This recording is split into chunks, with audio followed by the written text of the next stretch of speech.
So in today's presentation, after a brief introduction, we will discuss mainly two topics, the use of virtual labs or simulations and preparation of instructional videos for hosting online. And there will be two assignments on these two topics. The assignments are pretty straightforward. So let's see.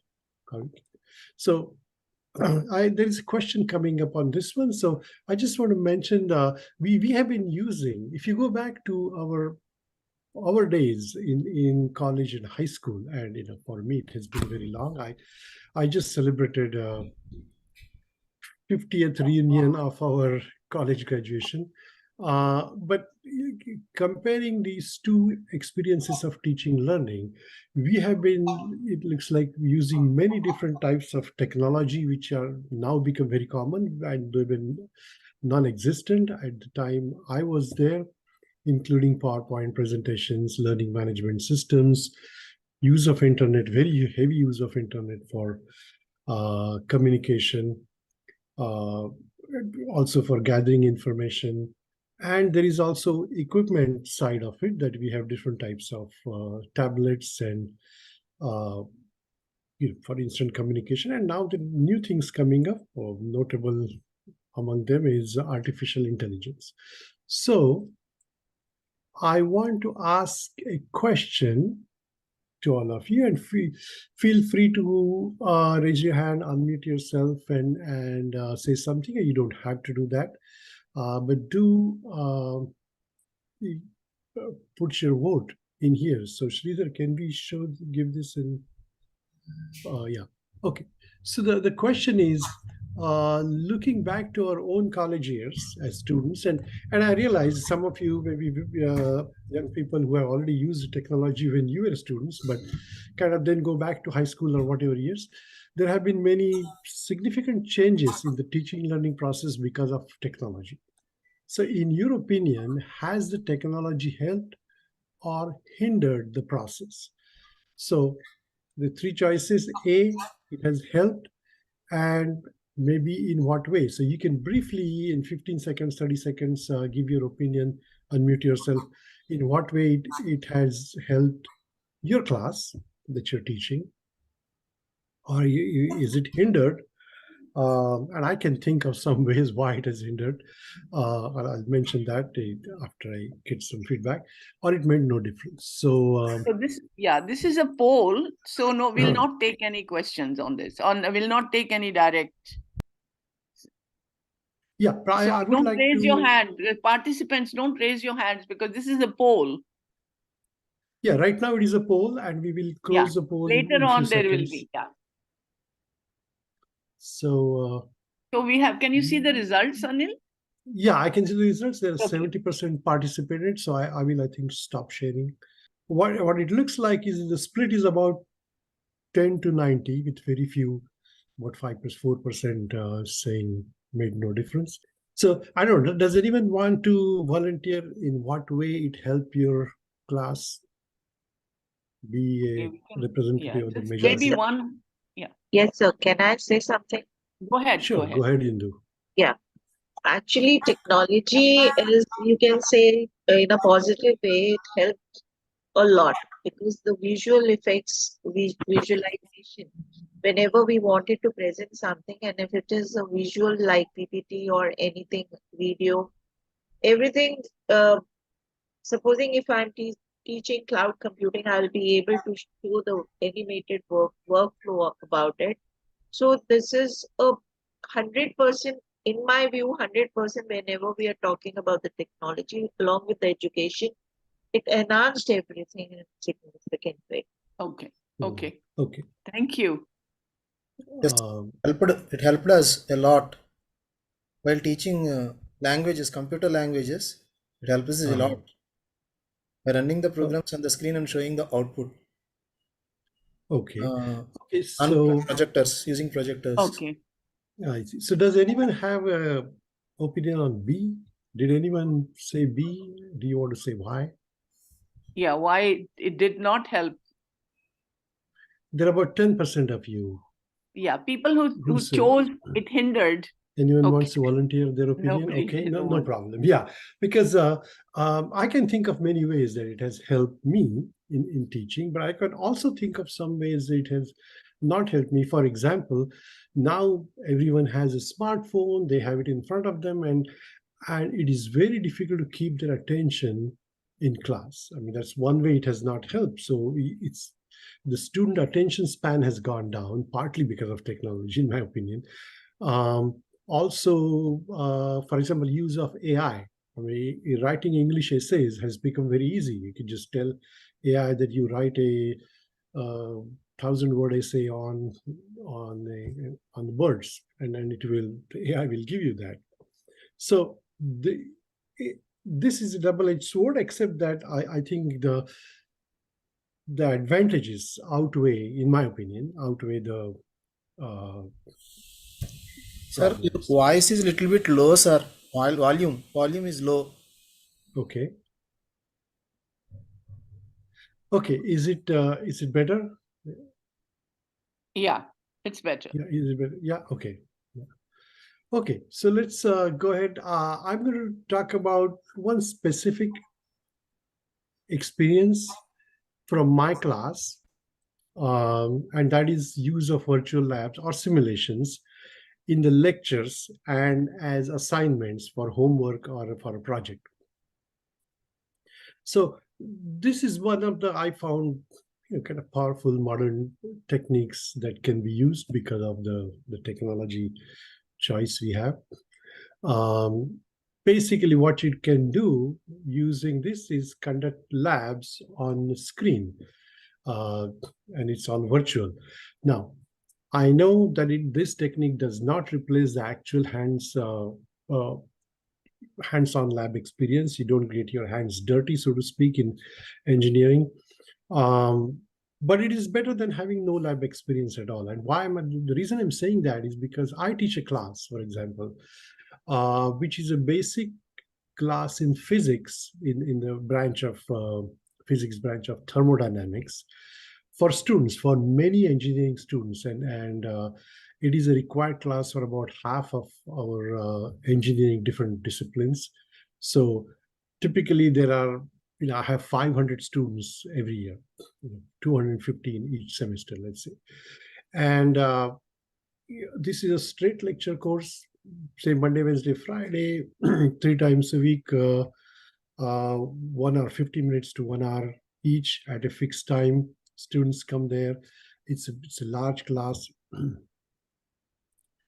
And there is so much theory, there's so many basic concepts in it that I just don't have time to send them to an actual lab to get their hands dirty to do the experiments. Besides, in our university, as in most universities in the US, this lecture class is a separate subject compared to the lab class. And so the students do the lab class separately, even in a different semester. So it is not a parallel class that is going on. So I have to assume that nobody has lab experience at that point when I'm teaching them. But still, I understand the importance of lab. That is, seeing something happening is very important. So I decided to use virtual labs in my class because it is better than having no lab experience at all. So it comes kind of halfway between the two actual labs versus no experience in lab. So, so I'm going to show you an example for the lab. And I use this particular example. And if you ever want to try that, just remember that there's one simple made up word, PHET. And you put PhD on Google and you will take to this site. It's a very popular source, but there are numerous other sources and there are excellent Indian sources also. Most of them are free and they have very large variety of range of experiments in there, including on different topics. I will show you a few examples, 1 or 2 examples maybe, but the ones I listed, I don't teach electrical circuits, but I'm going to show that example because maybe that's a more common course there than thermodynamics. This is the second one is the energy form sound specific heats from my topic itself. And I have posted information on that lab assignment for everyone. For example, we are, it's just like normal lab assignments, except that when it comes to doing experiment, you do it on computers. So other than that, there are handouts on how to do that. The students have to write reports. We grade the reports, everything happens. And there's one example from mathematics.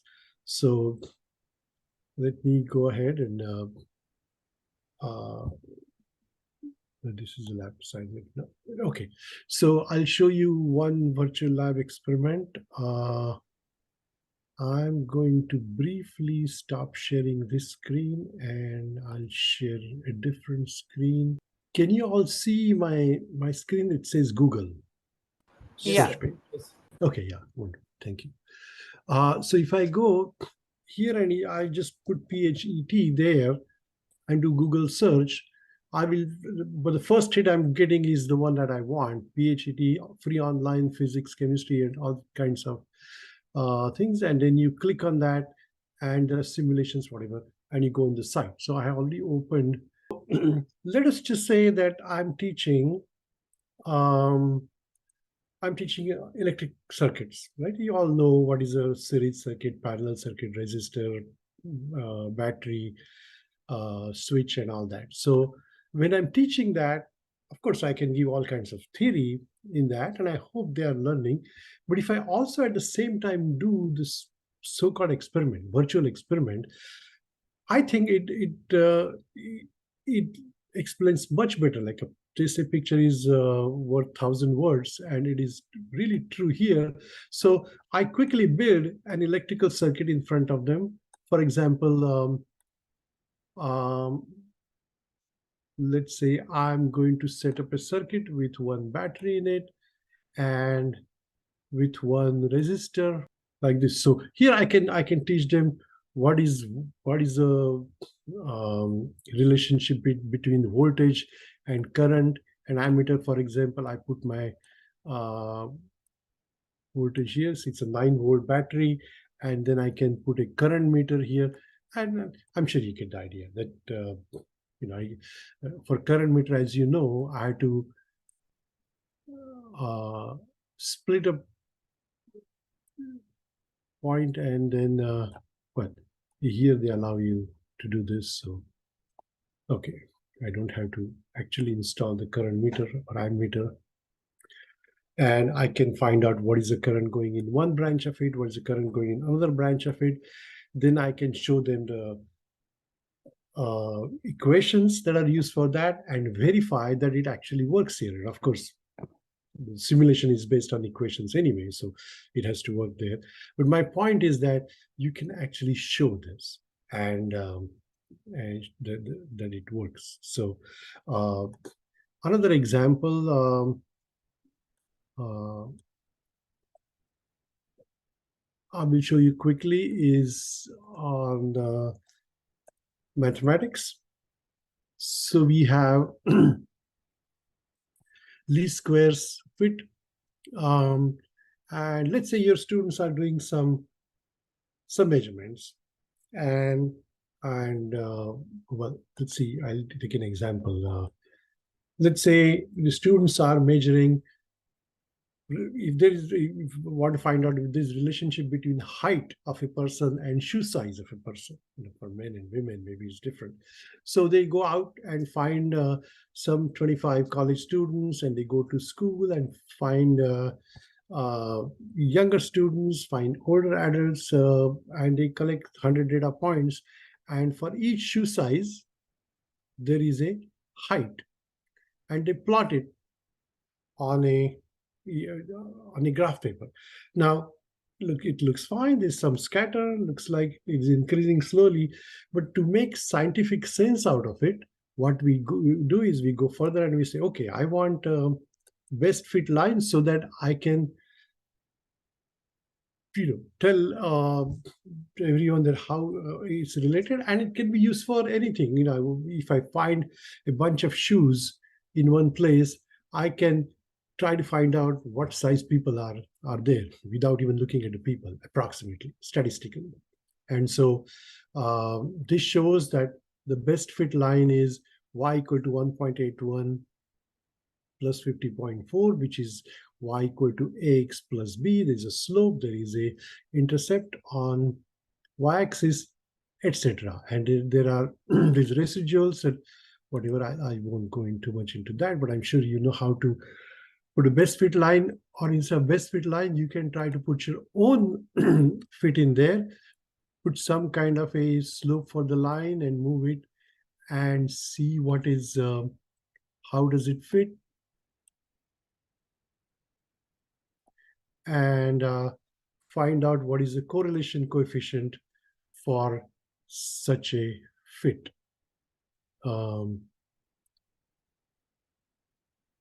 This it doesn't show for that. It shows correlation coefficient for this red line here, which is the best fit, and you know, I don't want to go in theory, but it just basically for a deviation of each point from the line, you square it, you add it, and then you take an average of it, and that's how you find the correlation. So my point here is that when I'm teaching this math, when I'm teaching students how to do curve fitting and how to do least square regression, it can be pretty dry topic. It can be pretty boring if you say, when I'm writing equations, and the equation is a pretty involved equation. As you know, it's like sigma xi minus x bars times sigma y minus y bar, etc., divided by the square and all that, square root of something.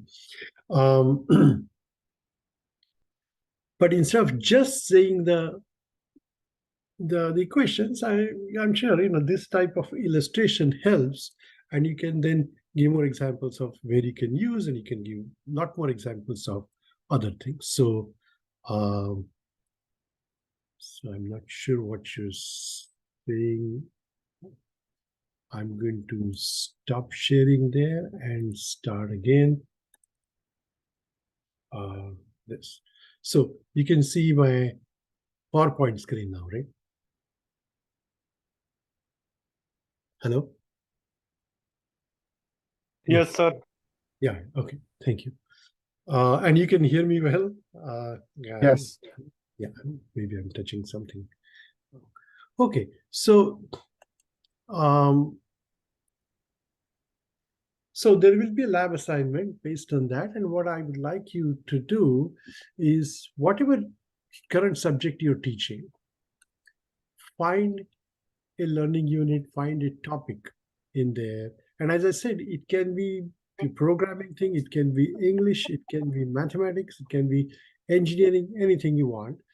And you can select one, identify a lab to support your lecture. Now, you are not writing the software for the lab itself. Remember, you're going to use an existing software like PHET, the one I showed you, or any one of the other software packages available, and then all the details are given in on Canvas about this. But discuss why you think it will help the students understand better, and actually, eventually, I would like you to put that in your course and check it. It's always best to check whether what you did was productive or not, because if it turns out that it was not helping them learn the topic, then there's no point in doing these things. So so given that, I want to ask a poll question. Sridhar, could you please put that, post it on for everyone to respond? Hello, Sridhar. Can you hear me? Can the audience? Sridhar, can you? Yes, I'm trying to. show the poll? Okay, that's fine. Yeah. Yeah. So I'm going to go over the question. And with that said, have you ever used virtual labs in your class as a teaching or learning tool? I bet many of you have, but some of you may not. And I'm interested in what is the split of Yes, sir. how many of you are using. Yeah. Okay, good. So do you have an example from your class? Sir. Can you briefly explain? Yes, sir. Actually, flowcharting is a topic in which while starting programming we'll teach, sir. For that we have a tool called Raptor. Using Raptor we can simulate the programming environment, and the students will enjoy when they are asked to learn iterative statements and sequential programming and decision making programming. So do you actually use this in class? Yes, right sir. Now? Yeah, I'm okay. in my lab. Okay. Yeah. Please, audience, please go ahead and start. Yeah, finish the poll. We have lots of people who have used this. Wow. Yeah. Looks like 80% have used it. 20%. Yeah, the split now is 75-25, 1-3. I'm glad so many of you are using it because I find it very useful in my thermodynamics class, and I think in engineering is a very visual topic in general. It is not a very abstract subject. So because it is very visual, it's best to show it. Yeah, Anil, this strategy is very useful for all disciplines, as you mentioned. Even people when they're teaching languages, teaching pronunciation, phonology, very, very useful on how the sound for a particular sound has to be created. Simulations are very, very powerful. So, Veena, do you have experience in that, or Yes. using? Yes. Yeah. Okay. So I've used a lot of that because because there's a very slight difference in the way sounds are produced in different languages. And the articulation or the simulation is very, very useful. Yeah. Yeah, and also these days, most of us have access to internet right in the classroom and while we are lecturing. And when that's happening, you can basically bring the lab in, so to speak, or on the screen. You can show the lab and you can show all these pronunciations in the English class or hardware in. We have two people. Do we want to take Raghu? Raghu, come on, Raghu. Yes, ma'am. Hello. Go ahead. Yeah. Yes, ma'am. I have used this virtual lab in 3 times. I have used. One is already the Raptor tool to teach flowchart. Generally, we use Raptor tool for better understanding how the flowchart, the flow graph are. The other one is I used IIT virtual labs for my subject for digital circuit 2020 during Corona time, because we don't have any physical labs. So that time we have used virtual lab to explain the concept. Okay. Thank you. Can we nice, go to Arun? Can we go to Shaukat? Sorry, Shaukat. We just take 2-3 people more and then we'll move on. Yes, ma'am. Presently, I am using this hacker rank. It is also one of the virtual lab available for computer, especially for computer science students. Those who are interested in working in various programming languages, especially Python, C, C++, C#. And this hacker rank is also one of the good example, which currently I am using for my own class. Wonderful. And so, Shaukat, do you also get a feedback from students? Yes, they are working well, sir, in that. And they like it. Definitely, they like it, and they will get. Once they opt for this placements regarding placements, this is also one of the good edge they are getting from the company's point of view. I see. And what I find is that in my own lectures, one of the side effects of this one, in addition to explaining the principle using a lab, is that it's a slight distraction from a monotonous presentation. Because thermodynamics, physics can be very boring if you just keep on talking for 50 minutes. So when I switch to something like this, virtual lab, the students are like watching a movie or something, and they're more interested. So I can get their attention back or get them more interested in the Mm, classroom mm, topics. That is a mm. secondary advantage I find. Very motivating. Yeah. So thank you so much, Sagar, Sunil, Arun. I don't think we have time to take your reactions because I think we have to go on. We have, I think it's what do you think, Dr. Or we can Kulkarni? take one or two Okay, because okay. So let's have first Arun 5 then. minutes. Arun, please come on. Yes, yes, ma'am. Yes, ma'am. Sir, I used to take the subject electric circuit analysis. Sir. In that subject, I am regularly using two tools. Sir. First thing, PHET simulation. Second one is the Oh, virtual lab developed by Amrita University. Sir. Two tools I am yes. regularly using. Sir. Students are feeling that it is very interesting to learn the concepts. Sir. And they Yes, are I happy hope also. yeah. We had about 70-30 split at the end. So I hope the remaining 30% who haven't used it uh, will give it a Yes. try. Is there anyone who tried it and found it not useful at all? Well, if there is no response, that's good. I'm glad Yeah. that it's a good technique. Yeah. We So actually have a I'm done. Yeah. discussion. Your discussion too will be basically also on this. So you can share the actual product that you're using so that other people can learn from you. So with our second discussion too, which is not for this week, is concerning this. I see. Okay. Well, thank you very much. I will turn it over to Tom. Thank you, Anil. I think this is very useful. Okay, Thank you, so everyone. Yeah, go ahead. I'm going to start my portion of this presentation with Dr. Kulkarni, and let me start to share my screen. So, do you see the presentation slide up?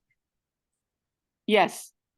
Yes. Okay, Yes, we said, yeah. so I'm going to be discussing creating effective instructional videos, and this is it's in conjunction with an earlier assignment on the flipped classroom, where after you see some of these techniques and methods to create simple instructional videos, you'll build one that supports the flipped classroom assignment that you had done also through this series.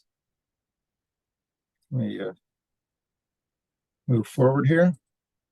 So one of the values of these short instructional videos is that you're going to kind of, for your students, for the assignments that they receive, you're going to kind of personalize your perspective on how they need to engage the topic. And you're not going to go into great detail about, all the nuances of the assignment, but you're going to introduce the assignment, kind of set the boundaries for what you expect the students to do and perform, and kind of give them some confidence that they're going to be successful through this and that the outcome will be worth the effort that they're going to get from the value of going through the assignment. So you personalize the experience, you set the stage and the context. But one of the things that I want to kind of emphasize here is these should be rather simple productions. You don't need a Bollywood experience, and your students aren't necessarily expecting that. So that it can be more informal and kind of casual in your delivery, so that your students are at ease with the topic that they're going to engage. And they also should not be long. Keep them short and focused.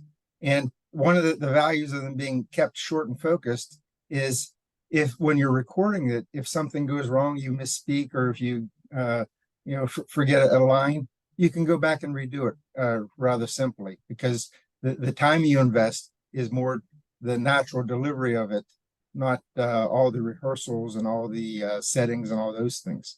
So be aware that this is not an onerous assignment. It should be kind of short and casual. So let me so the basic equipment that you need for your short instructional videos is a camera, microphone, some screen capture, and you. And I would bet that most all of you have those tools either in your pocket or on your desktop right now. Your laptops have built-in webcams and microphones for you to interact. Your cell phone in your pocket would have a camera and a microphone. You can do screen captures, and if you have to have any sort of graphic or image that supports your video, you can do that from easily from a phone, or if you're doing this as a recording from your laptop. So I would suggest you don't need to invest in any kind of technology. You already have it at your fingertips. And the most important part is you. And it's conveying your kind of interest and emphasis on the topic that you want the students to engage. So there's nothing you need to invest other than your time. So how do you set the stage for a simple instructional video? Find a simple location. It would actually be nice that if you had a topic that you were dealing with, that you found an environment that was related to that topic. But if not, in an office in your institution, or a office in your home, or just at the kitchen table, as long as it's not a distracting location. You don't want people, running around and cooking dinner while you're doing this. But nevertheless, you don't have to have a sound studio or a stage or a set.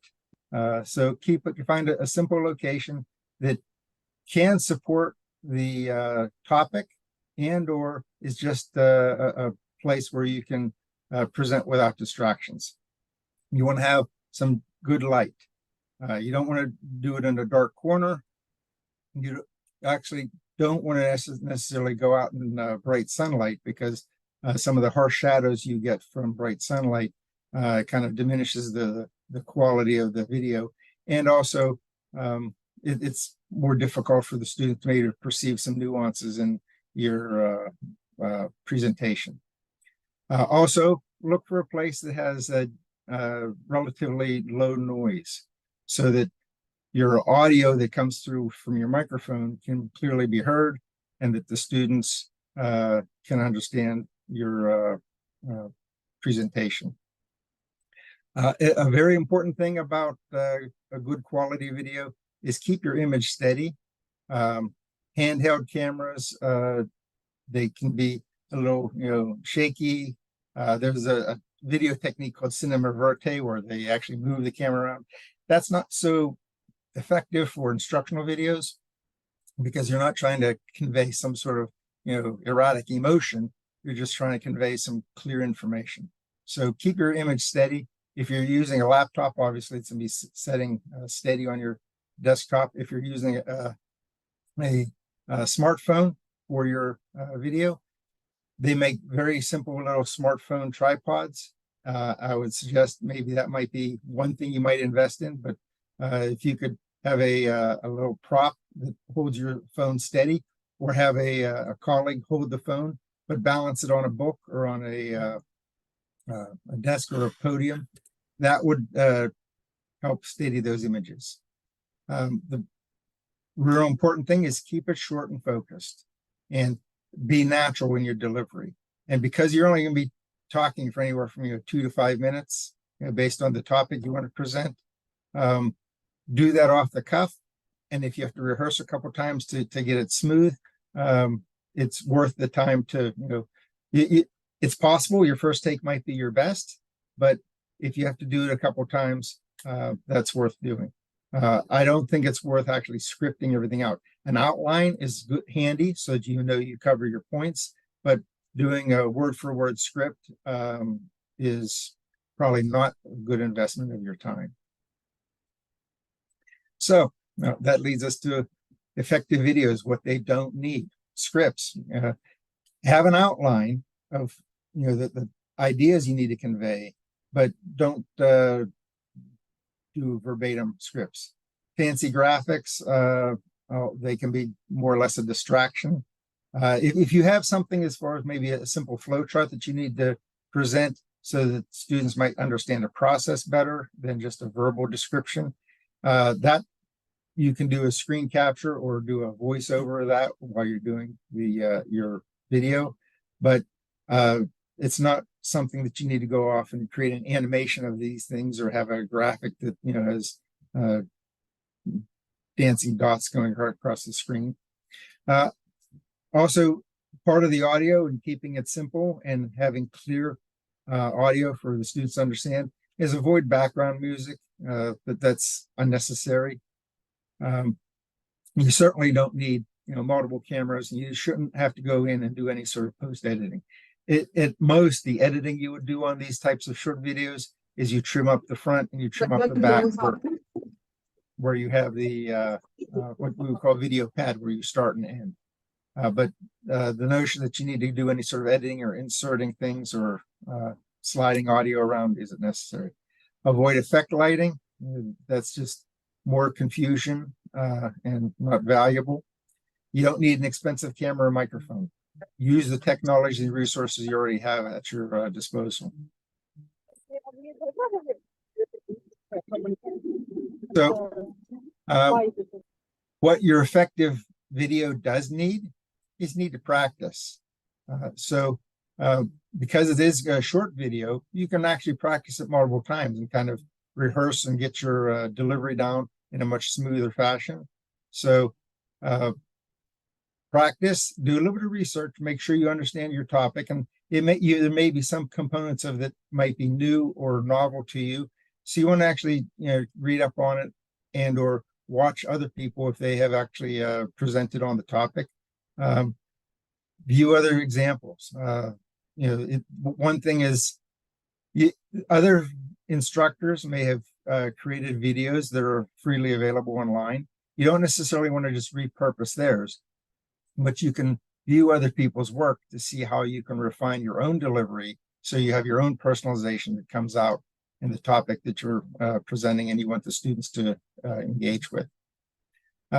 So viewing other examples is a good way to look for the good and the bad, because you should also, with a critical eye, when you're watching somebody else's work, say, I see what they presented there and how it was effective, but there may be segments where you say, I see where they were kind of confusing or the topic wasn't as clear as it could be, and then use those as to inform your own delivery about how to be effective in your topic. I would say one of the most important things to do was when you practice is put a smile on your face, because that will actually put you in a more relaxed mood. Your audience, your students, as they're watching you, are going to be more relaxed, and they're going to think, ah, there's some confidence there, and it's a nice, smooth style and delivery. So smile and relax when you're recording your video, and your students will greatly benefit from that. So we have in the Canvas site, there for the short instructional videos, there are actually 2 readings. One is very simple. It says 10 tips for creating effective instructional videos. That is a very short, but a very good article. It actually reviews a lot of what I'm going over right here. And I suggest go through that and kind of internalize that from a standpoint of when you're working on your own instructional videos. There's also another more in-depth research-based article about effective instructional videos. And this actually goes into some of the research that's been done as far as how students benefit from the videos, how the instructional delivery is improved by incorporating video.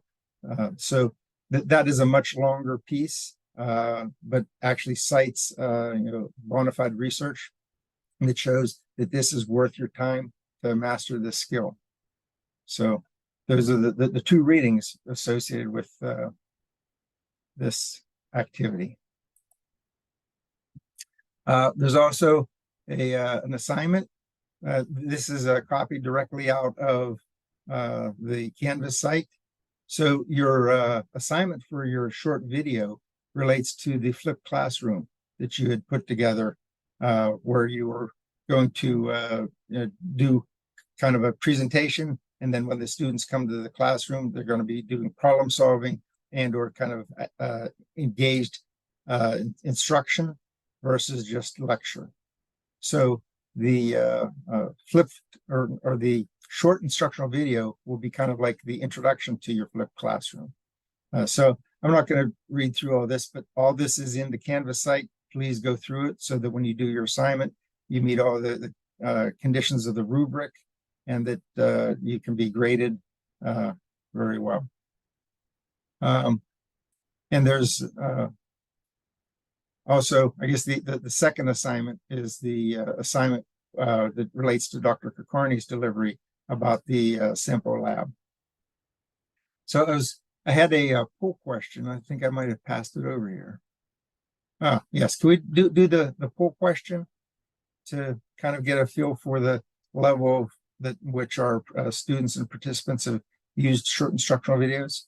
We're just curious from the standpoint of your comfort with using video technology in the classroom, and where you could kind of see a benefit from that as far as the volume of participants in today's webinar.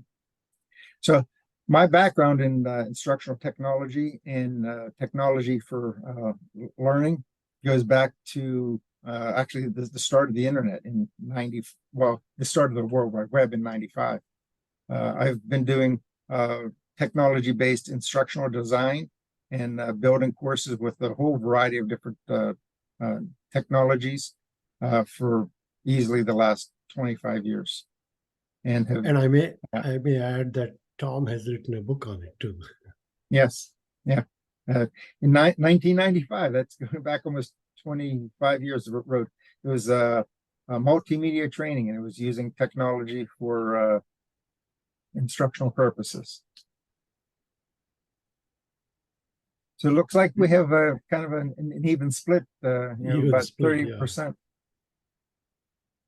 1/3 each. So, yeah. So those who have actually used, we have a little bit of time for discussion here. So I'm just curious, those of you who have used instructional videos, can you maybe share one or two comments about how you perceive students getting value from that? And then we'd also maybe like a couple comments from people who have not used any instructional videos as to was there a reason or a condition that prohibited them from doing so, or maybe you just had to consider it as an option to aid your delivery. So you could unmute yourself and just comment, unless Veena, you want to kind of moderate who speaks. Did Shaukat have a hand up? Or? So earlier in 2019, I was using this Camtasia Studio for recording my lecture, oral lecture, sir. Then after that, I used to post my lecture on the Moodle, and after that, the students will listen it by staying at their residential places, and after that, they will post the comments based upon the lecture accordingly, sir. So 2019, I used Camtasia Studio, which you have mentioned on your slide, sir. Mm-hmm. That's good, and that was a valuable experience that you've continued to engage with your students following that date. Anyone who has not used instructional videos that might want to comment about, are you excited that you're anticipating this assignment, and or are you apprehensive and wondering, is this valuable or worth the effort? I think Vijaya has a hand up. Vijaya? Yes, sir. Sir, am I audible? Yes. Hello? Sir, am I audible? Yes. Sir, in the Corona time, I also used to create the videos. Personally, I created video for one interview purpose. And instrumental video is created and I'm sent to the one university. But I'm not use those videos for my classroom lectures. Okay. So any reason why you don't use it? I'm sorry, Tom. Go ahead. I'm not utilize those videos as a classroom videos for the students, but for the interview purpose, I utilize those videos. I didn't understand the last sentence. Sorry? Oh, I didn't Sir, understand the last sentence. I created the video for interview purpose, but not for the classroom purpose. Ah, okay. So, This is we have anybody else that would like yes, to sir. This is provide a Arun comment? Kumar. Sir, Yes. this is Arun Kumar. Sir, I have attempted to create a video, sir. I'm also using that in my courses. Students are also using the video, sir. One difficulty what I'm facing is I could not create a short video. Uh, Whatever the video I am preparing, it will be again similar to that of my regular class. The video will be 30 to 35 minutes longer. So I'm still struggling to create a short video, as you mentioned, 3 to 5 minutes. That's what the feedback I'm receiving from my students. Okay, so maybe in those cases, because you might have a more in-depth kind of topic you have to cover, where you can't get all the points across in Yes. a 5-minute video. See if there might be a way that you can actually break them up into segments. So you'll have in a 30-minute presentation, you may have different ways that you can segment it. And or here's another technique that I've seen, and a lot of this is based on students' ability to focus and provide attention for long duration, on a very in-depth topic, is let them know that as you present, if they need to stop and review and reflect on some of the ideas, just hit the pause button. It's like taking an intermission and then move forward. And then once they have a chunk that they need to digest or reflect upon, hit the pause button. I actually, many times when we're recording videos for courses, a faculty member will lecture for a 50-minute course. And when we play that back, the feedback from the students is, there was content overload as far as their cognitive load, the ability to understand all the content.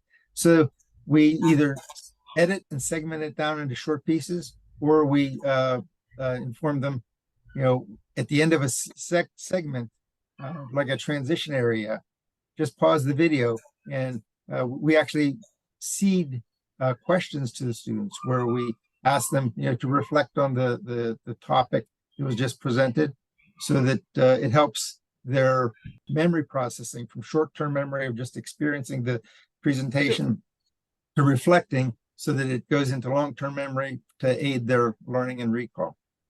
Tom, can I add something here? Yes.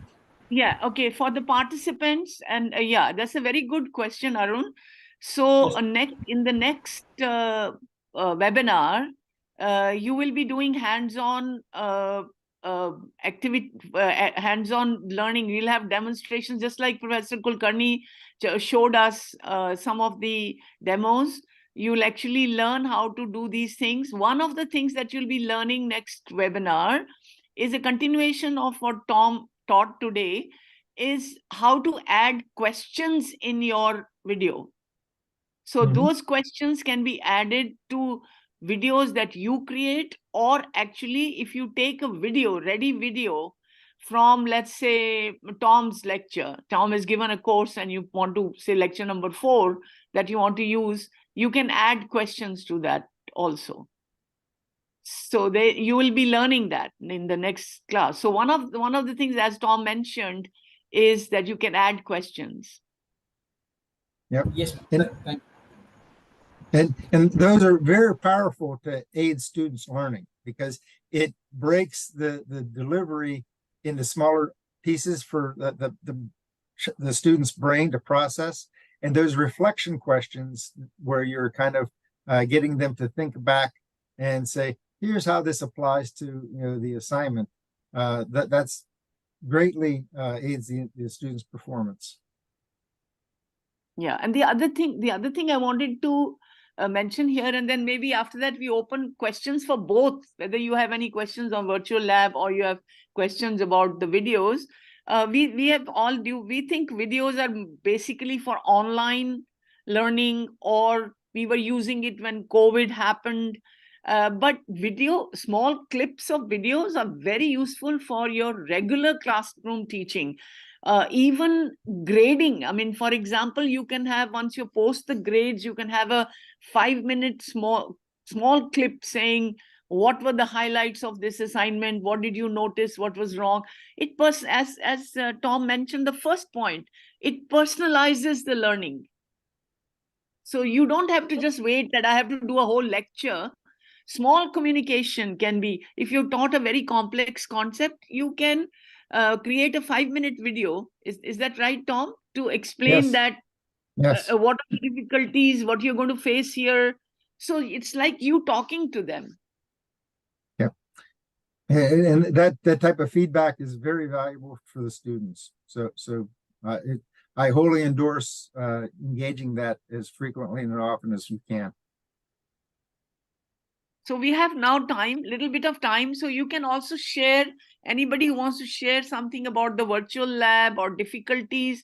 What are some of the apprehensions? What are the fears that we want to try this?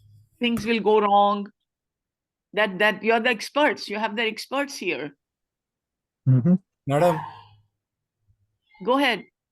Madam, actually only short videos will help the students to learn effectively, madam, instead of lengthy videos.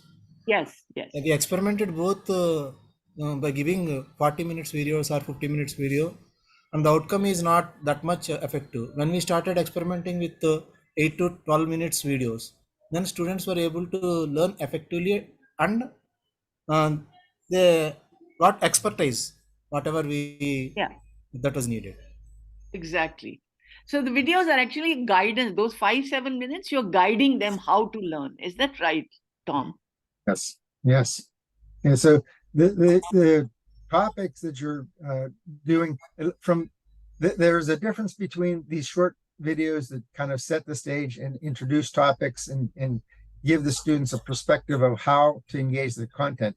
That's different than actually maybe your formal lecture where you're actually going into the individual details of that topic. So in those contexts, a long form or longer delivery is required. That's very similar to what you would do as far as a lecture in your classroom. Though when you're lecturing in your classroom, you can actually see the students' reactions and kind of gauge their attention, and if need be, ask questions and do review and kind of circle back on things that you might need to cover where the students demonstrate some confusion, or if the students have a curiosity, maybe go into greater depth in one section. So that long form delivery versus the short form delivery is generally two different types of content. One is personalizing, setting the stage, organizing for the students to be effective. And the other is the actual meat and potatoes of the content that you're going to be lecturing on. Anil, you want to share some of your experiences? Dr. Kulkarni teaches a class online for about how much? 250, 300 students? Yeah. So, like Tom said, it's very true that sometimes you need longer videos for lectures, and then so what I did personally many years ago, when I started teaching, everything was new at that time. This is about 10 years ago, 8 years ago. I recorded my lectures in a real classroom with full interaction with students in a small classroom of 25 students for this class, for the class for which I was going to present a lecture for 250 students or 300 sometimes. So I did have lectures, but then I realized that the students pretty quickly get bored, or they have a lot of other things to do. They can check their messages or go on Instagram, do whatever. So I started putting questions in there, pop-up questions, so to speak. That means the video actually stops and then asks the questions, and it forces the students to respond to the questions.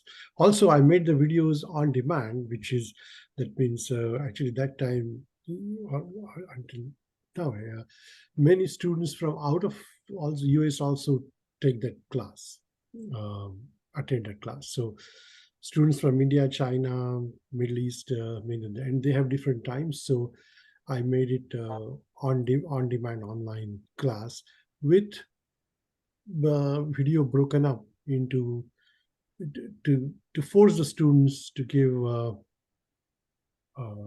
their feedback.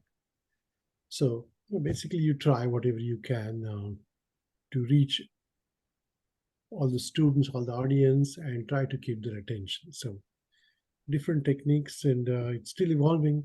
So I can tell. Thank you, Amit. We lost you for a minute. Maybe I don't know. Only I couldn't hear you, or others. But just for you Just to know. 2 seconds. Otherwise, Just we for can. 2 seconds. Yeah. Okay. So just okay. Okay, guys. So welcome to the lecture 2 on harnessing technology. We are going to be talking about using ICT tools. The term ICT represents information and communication technology. And this, of course, has both sections of hardware and software. So we'll be talking about software or what you can use in your class. Okay, so I'm going to just get a very quick, I don't want to take time because we have a lot of things to do. So what we'll be doing today. So we'll talk about using ICT tools, and Dr. Latigara is going to demonstrate these 3 devices to you, and they are all free and readily available. So I'm not going to type, but we have a small poll. Sridhar, could you please flash the poll? Tried using any ICT tools in your classes? I've never tried. Yes, very successfully, 44%. Wow. Yes, but not successfully, 24%. Wonderful, wonderful. And we have 3% who said no, it involves too much time and effort. Okay, so we are only 70%. Come on, guys. Come on, everybody. It takes just a click. We need to get full information. Okay, I think we can stop the poll now. We have only 77% people, but it looks, Amit, it looks very balanced. You have about 48% people who have used very successfully ICT tools, and hopefully we'll have some time to get some comments from them. But there are 27% who have never tried, and 22% who have tried but not successfully. So we'll find out. You will learn. Excuse me. You will learn what are the things that you had to do. And the 3% means we don't want to try, but I think you need to try this. Because we are in an era, you just cannot escape technology. Okay, so let's get back. I don't want to take time on this one. Quickly, let me just basically the ICT tools that we are talking about can be used for 3 main purposes. The most important purpose is getting feedback from the students, because as we mentioned many times, we keep saying, understood, can I go forward, should we go on, and you don't get any response. But instead, if you get a poll, or if you have some activity where you are asking them to do something and you get the data from them. Remember, we did a lot of things in the active learning. Now, active learning is very, very good, very good. It engages the students, it makes them learn, but they are not feedback tool. I don't know how many people have really understood and how many people are really fully engaged, right? But it has its own, it cannot be undermined. That's a totally different thing, very, very important, and has to be done. But the advantage of using technology for doing that is that you get the feedback also. Then there are ICT tools. One of them, Amit is going to demonstrate, is for enhancing learning. The first one he's going to talk about, Edpuzzle. And then there are also ICT tools can be used for formative assessment, and that is like the feedback. So same tools you can use. So I don't want to take time. So over to you, Amit. You can start. Sure. Oh, just Amit, sorry, just excuse me 1 second because I don't want to interrupt later on. This week, you have to submit the assignment 2, and you have only one discussion this week, and the discussion is based on using ICT tools. It's related to what we are doing today. Now, the 27% people who have never used an ICT tool, the question is, in the discussion, the question will be, what have you used ICT tools? What is your experience? Share with us, etc. So people who have used and not successfully have things to talk about. People who have used and used successfully have things to talk about. But it is the 3% and the 27% who have never used are the ones. Please pay attention to the tool today, because the discussion prompt says that if you have not used anything so far, which one of the tools, the 3 tools that Dr. Lathikara is going to demonstrate, will you like to use and why? And so that will be your discussion prompt. So pay attention. Okay. Thank you, Amit. Sorry. Madam, you need to unshare your screen. Yeah. I will. Thank you.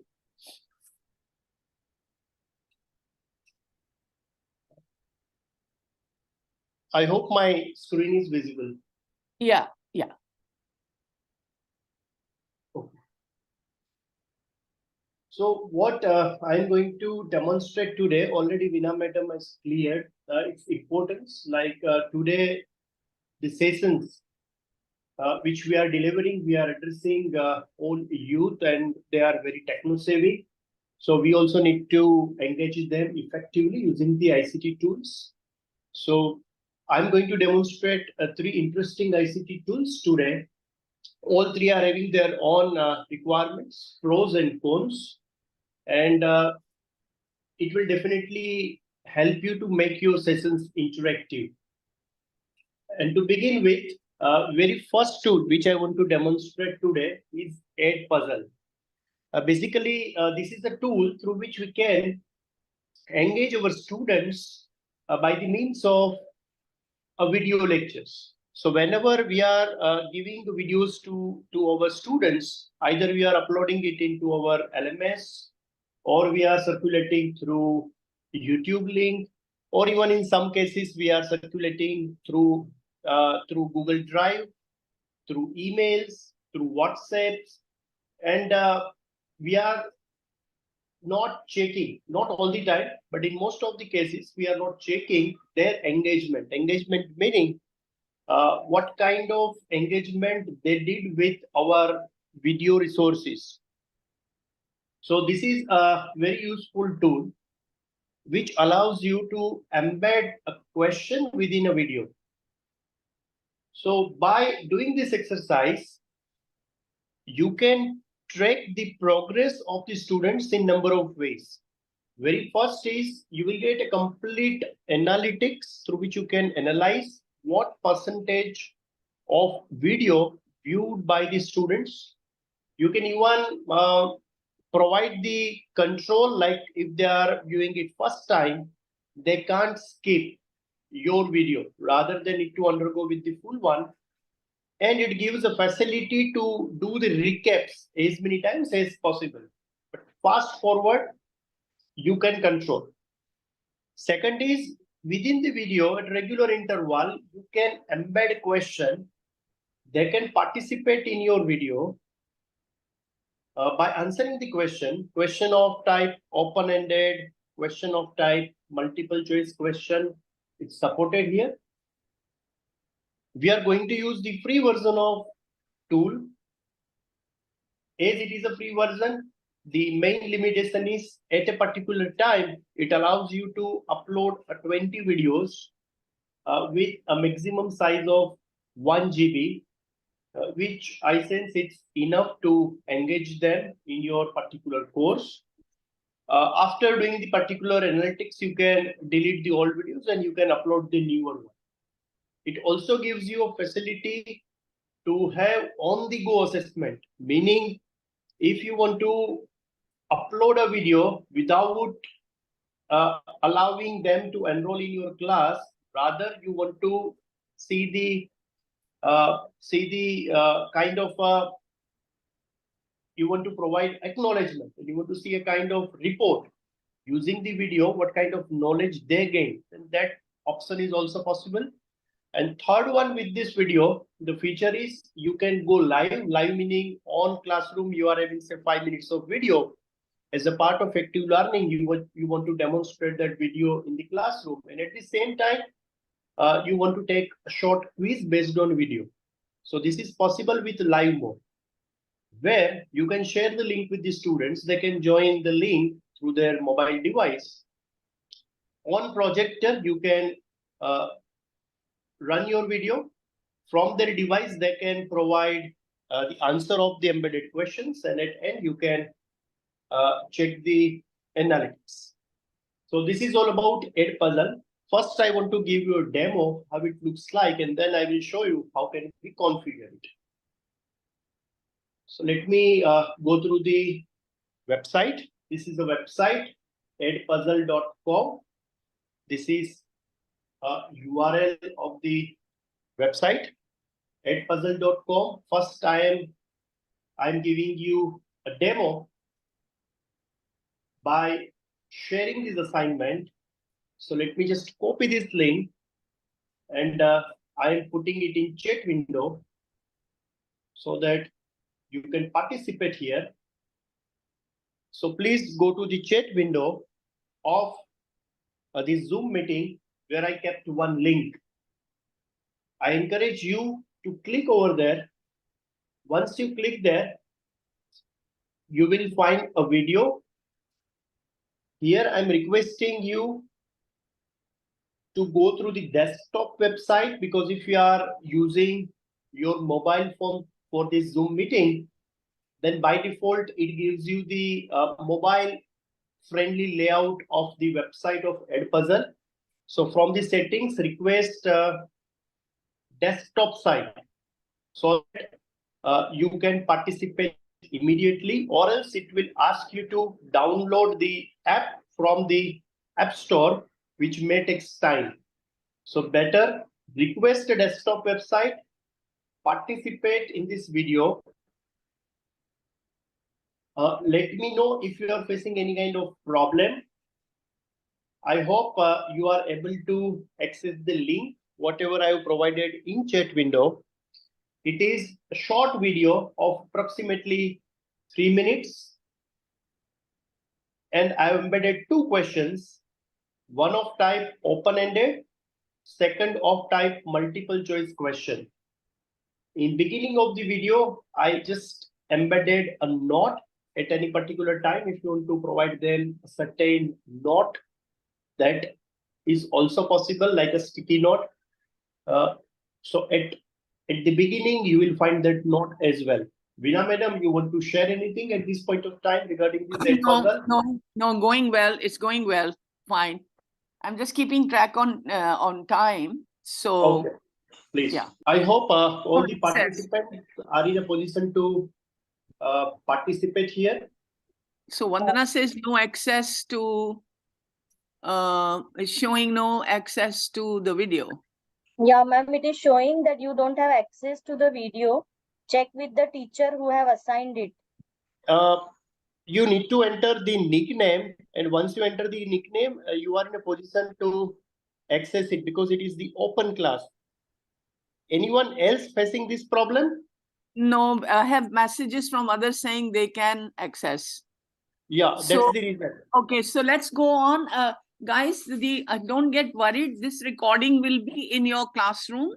So later on, if you can again go through the recording and follow the instructions. So Amit, go ahead, because we may not be able to cover all three today. Exactly. True. Okay. Okay. But yeah, let's wait for at least a minute. I'm tracking here because there are two questions in this video, so that I can demonstrate here how we are getting the feedback. So we need to wait for a minute. So as Veena madam said, we are going to post recording of this session, so that later on even you can recap it about how to configure these all ICT tools. So in this video, basically I kept two questions. What I am seeing here is it's a very good number. In fact, Veena madam, I am seeing as of now 72 participants. Sir, excuse me, sir. We need to listen to that video, sir, or we need to listen to your class. Please give clarity. Listen to the class. Listen to the class. Yeah, Okay. you can pause that video because it is for a demonstration only. So pause the video and come back to the Zoom screen. Okay, okay. We've opened it, sir. It is for 3 minutes it is showing. So just it is giving So, your Yeah, come back. Yeah. Yeah, come back to the lecture. okay, okay. I can okay, okay. Thank you. Amit, go Yeah. ahead. Yeah, sure. So, madam, I was saying that it is good that we have received almost 78 responses at this point of time, and it is a very good Response. responsive. Yes. This is a You can- wonderful group. This is a Yeah, wonderful group of people, participants, very active, very amazing. Proud of them. Yes. reflected here. So now, if you can, Yeah, please let Dr. Lathigara finish the demonstration, and then we'll take questions. Okay. You are able to listen to the video. No, But don't. Yeah, don't worry about listening to the video. Come back and listen to Dr. Lathigara. How you can introduce open-ended and the multiple choice questions are there. Link. What we are supposed to do that with that? yeah, sir, this is for a demonstration only. So what Veena madam is saying, and even I am in the same opinion, take a pause from that video, come back to the Zoom screen, because here I am demonstrating how you can engage your students with such kind of videos.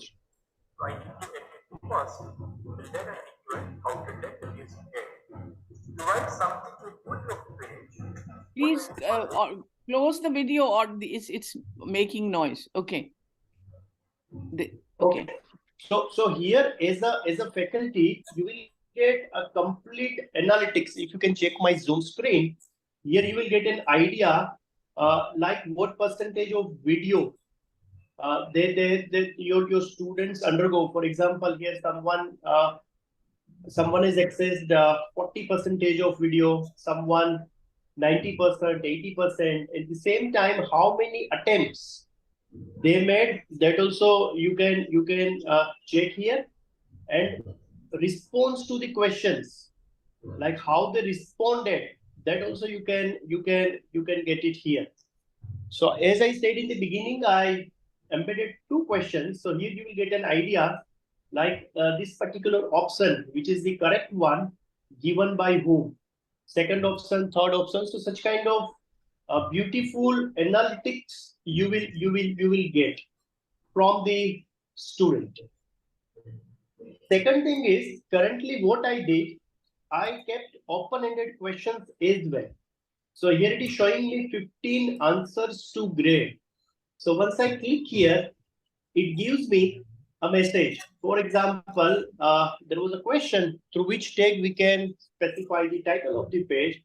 So this title tag is correct one. So you can click here and you can assess the question. In this way, it gives a very detailed analytics about the students' engagement.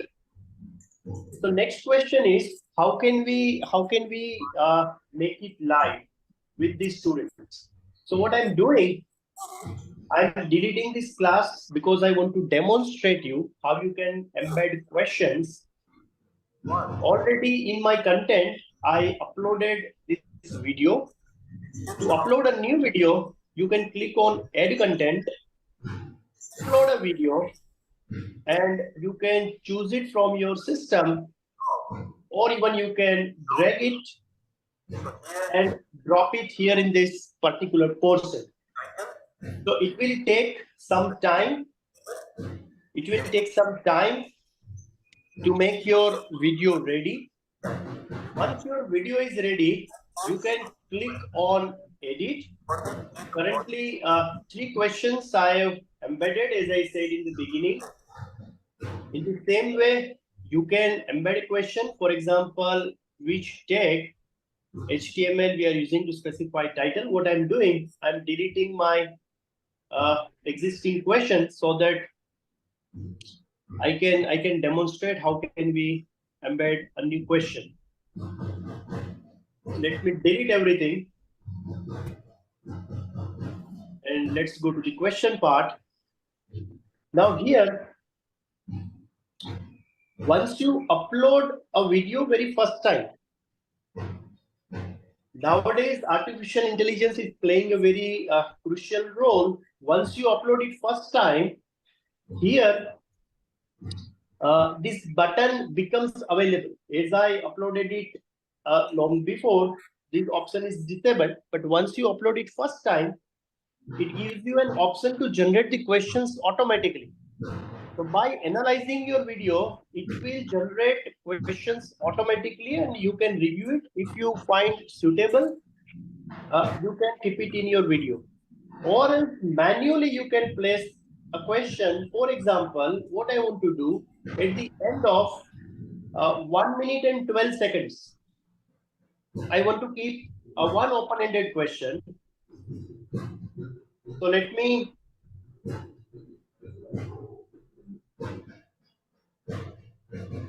copy that question. For example, this is my question and it is open-ended. So let me click here. Let me put question and let's click on save. Similar way, what I want to do at the end of say 2 minutes and 30 seconds, 13 seconds, what I want to do, I want to keep one multiple choice question. So this is my multiple choice question. So let's copy it from that place. Let's paste it here. And let's keep two options at this point of time.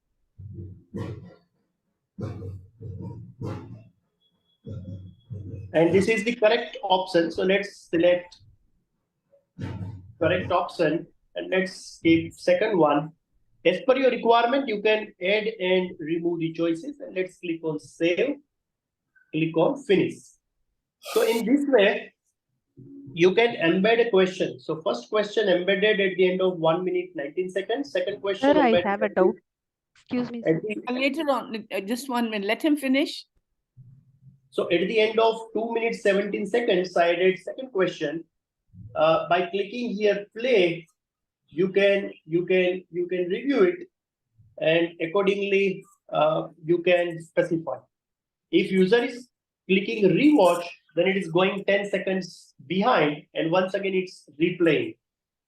Now next is, once your video is ready, you can assign it to your students. So there are two options. Either you can select class, or you can assign in the same way which I assigned earlier. So let me create a class because I deleted earlier.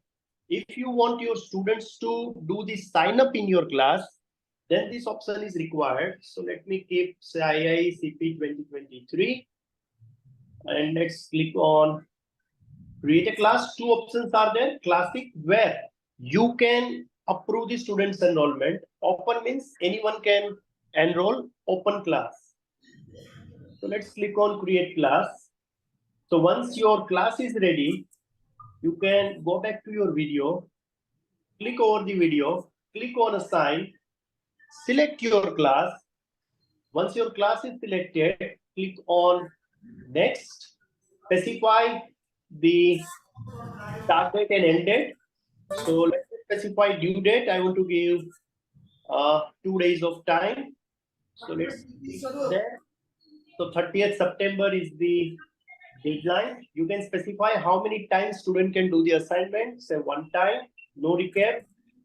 You can make captions on and off as per your requirement, and you can select this option, prevent skipping. If you don't want your users to skip your video, make it on, else off, and click on assign.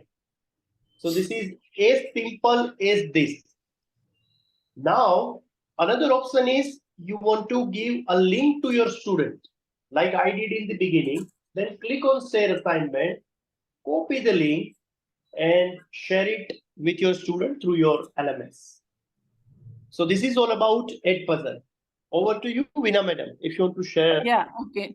Somebody had, okay, so we have, I think Amit, it's very clear we can't do 3. So we'll focus on 2. And later on, we'll see if we can do the third one sometimes. These two are fine. So you can see that this is very good for enhancing the learning. You have just done a message for the flipped class. Now, if you are doing a real flipped class, it's not only you have done only 5 minutes video, but if you're doing a 20-minute video, you could easily incorporate a question. So let's take some questions now. If you have any questions and comments, somebody was wanting to ask something. Sure, madam. Please. Only Please open-ended raise your questions. hand. Yeah, if you can raise your hand, and then we can.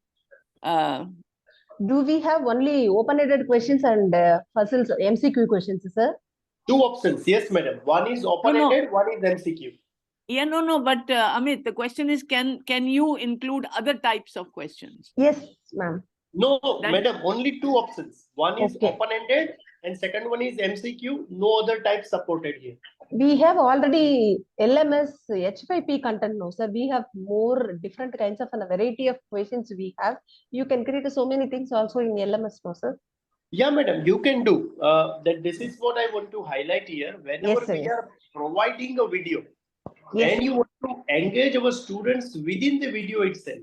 Now, whenever we are using ICT tools, we are having n number Yes, of sir. choices. Interactive video also available in LMS, sir. This is content. This is what I'm Okay. saying, madam.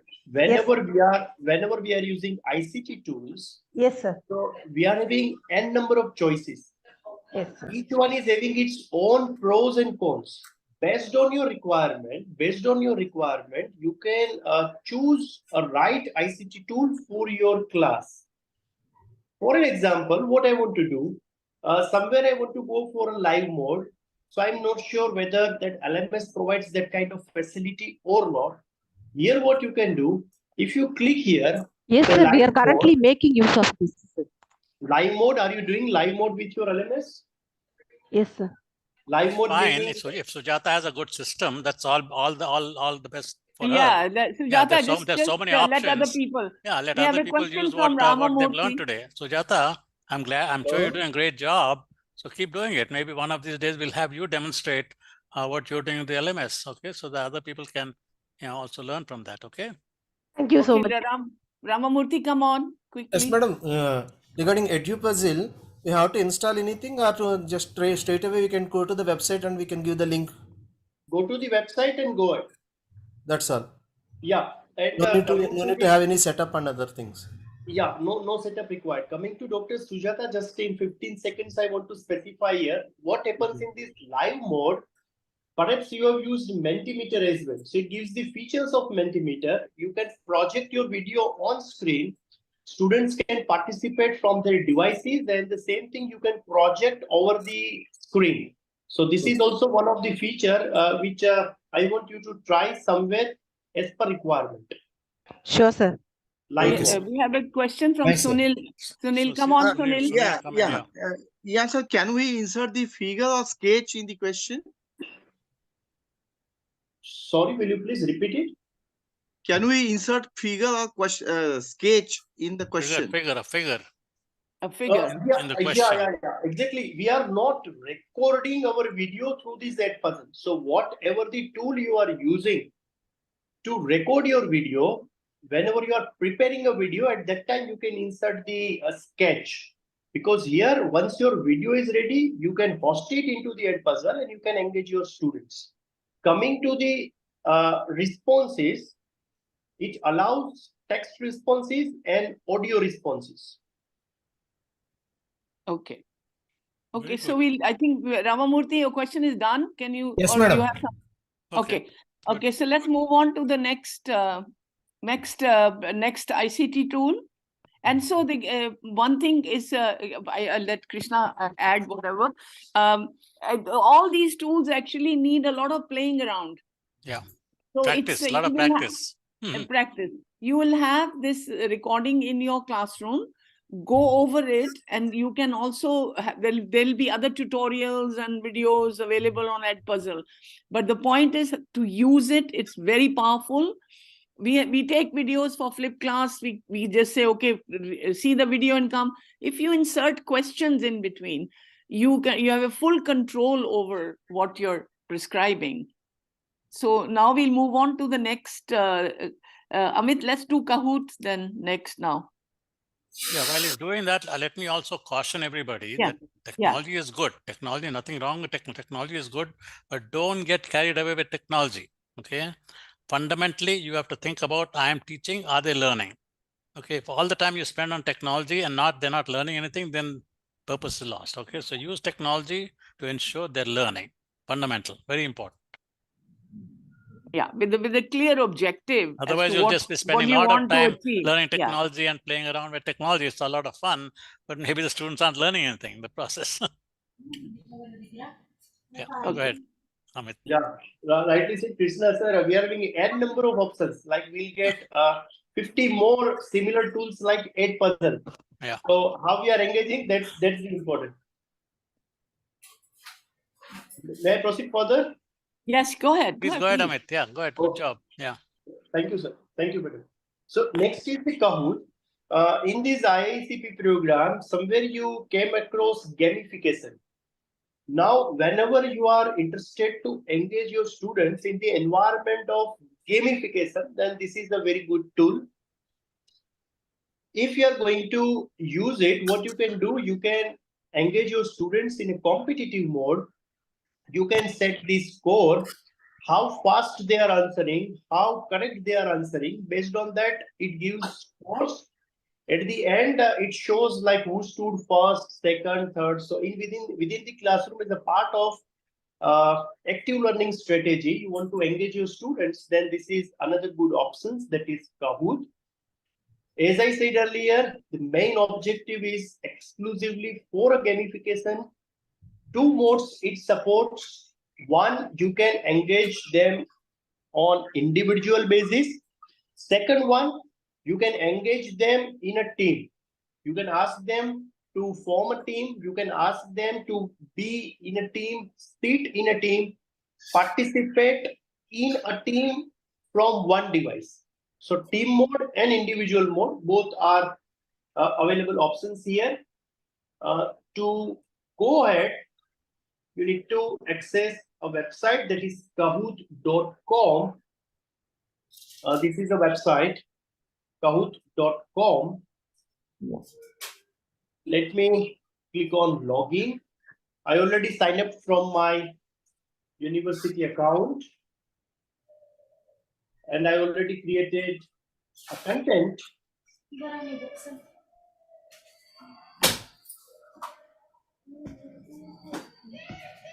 Just a minute.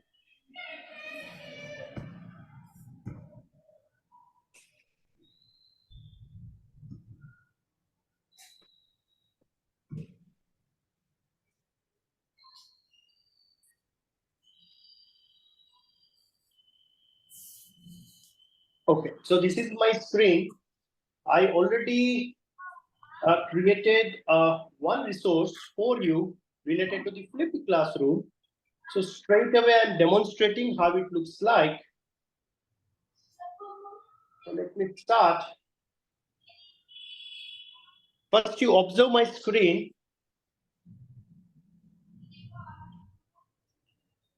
Meanwhile, I want to demonstrate, meanwhile, I'm demonstrating this tool. I want to highlight here that currently I'm using the standard version of this Kahoot, which allows up to 10 simultaneous responses. So either I can engage up to 10 of you, or even I can engage 5 teams. So it is completely based on first come, first serve. So let me start it. It's loading a pin. So let me click and let me paste it in chat window. So will you please go through your chat window? Already 2 people have joined. Yeah. Arun and Vandana. So I can engage 10. Suja, Uma Shankar, Suja. Okay, they're all coming in. I love the icons. How many can you get in? Already 20 people have joined. Yeah, so actually it allows 10, but sometimes depending now The limit they is show, reached. Okay, 20. yeah. Yeah, okay. Yeah. Okay, go ahead. So here I kept 2 questions, 2 or 3. So remaining can check my screen how it looks like. The question is on Zoom screen. That is, what is the difference between traditional classroom and flipped classroom? Options are in Zoom screen, and on your device you are getting just 4 colors, that is red, blue, yellow and green. I have kept 20 seconds to answer. I received 4 answers as such. 5 answers, 6 answers. Oh, So okay. here it shows Blue. very good, Oh, very good. Yeah, blue. 5 out of 6 got right. Good. Yeah, so here it shows a very good graphics. Let's click on next, and here it shows a scoreboard. Yay! Good for you, The Arun. timing also. Timing wise. Yeah, Timing good. wise. Arun, Shekhar, Sagar, Banu, and Khan. Wonderful. Another one is true and false. Class time is devoted to exercises, projects, or discussions. True, false, blue and red. Blue for true, red for false. Yeah. Oh, somebody's asking what is the pin, Amit? Pin is there. That's the screen. 644258. It is there. It is there in my. It's on the screen, on the Zoom screen. All right. So, most of them got it true. All right. So who gave correct answer in less time? Same. Arun again is same. Arun is top. Yeah. One more, last.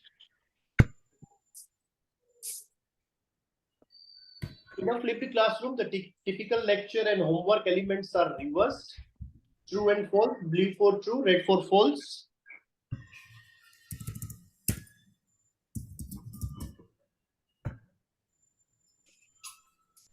Okay, 15 answers, 16 answers. Not bad. Yeah, player job. Player limit reached, it is telling, sir. Okay. Yeah, sir.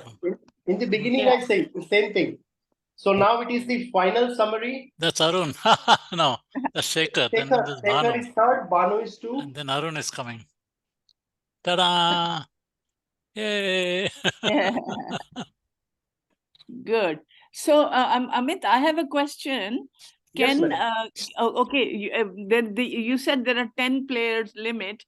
Now, if I have a class of 50 or 40, I can make groups of 5 and then Exactly.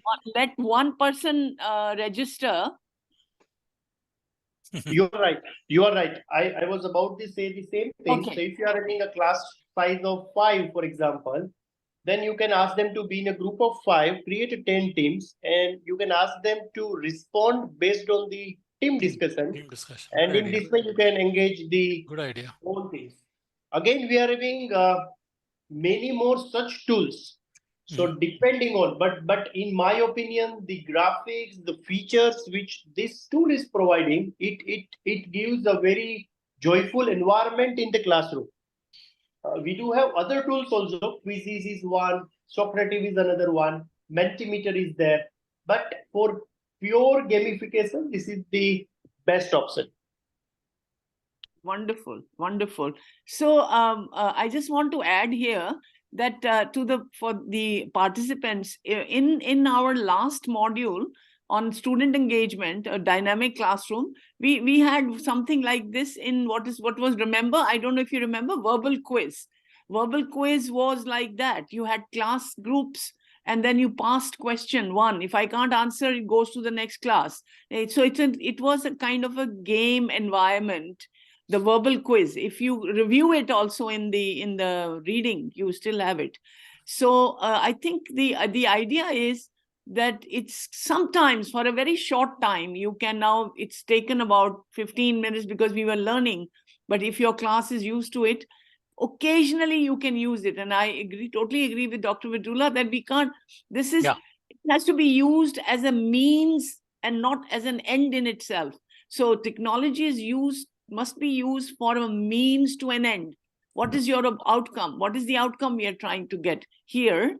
Yeah. And that in knowledge about flipped class, right? So basically, so Amit, if people take this free version, only 10 people can register. Yeah, madam, it is saying 10, but sometimes it's allowing up to 20, like what we observed today. But officially 10, you are right. Okay, okay. So Ramamurthy, you have a question? No, madam.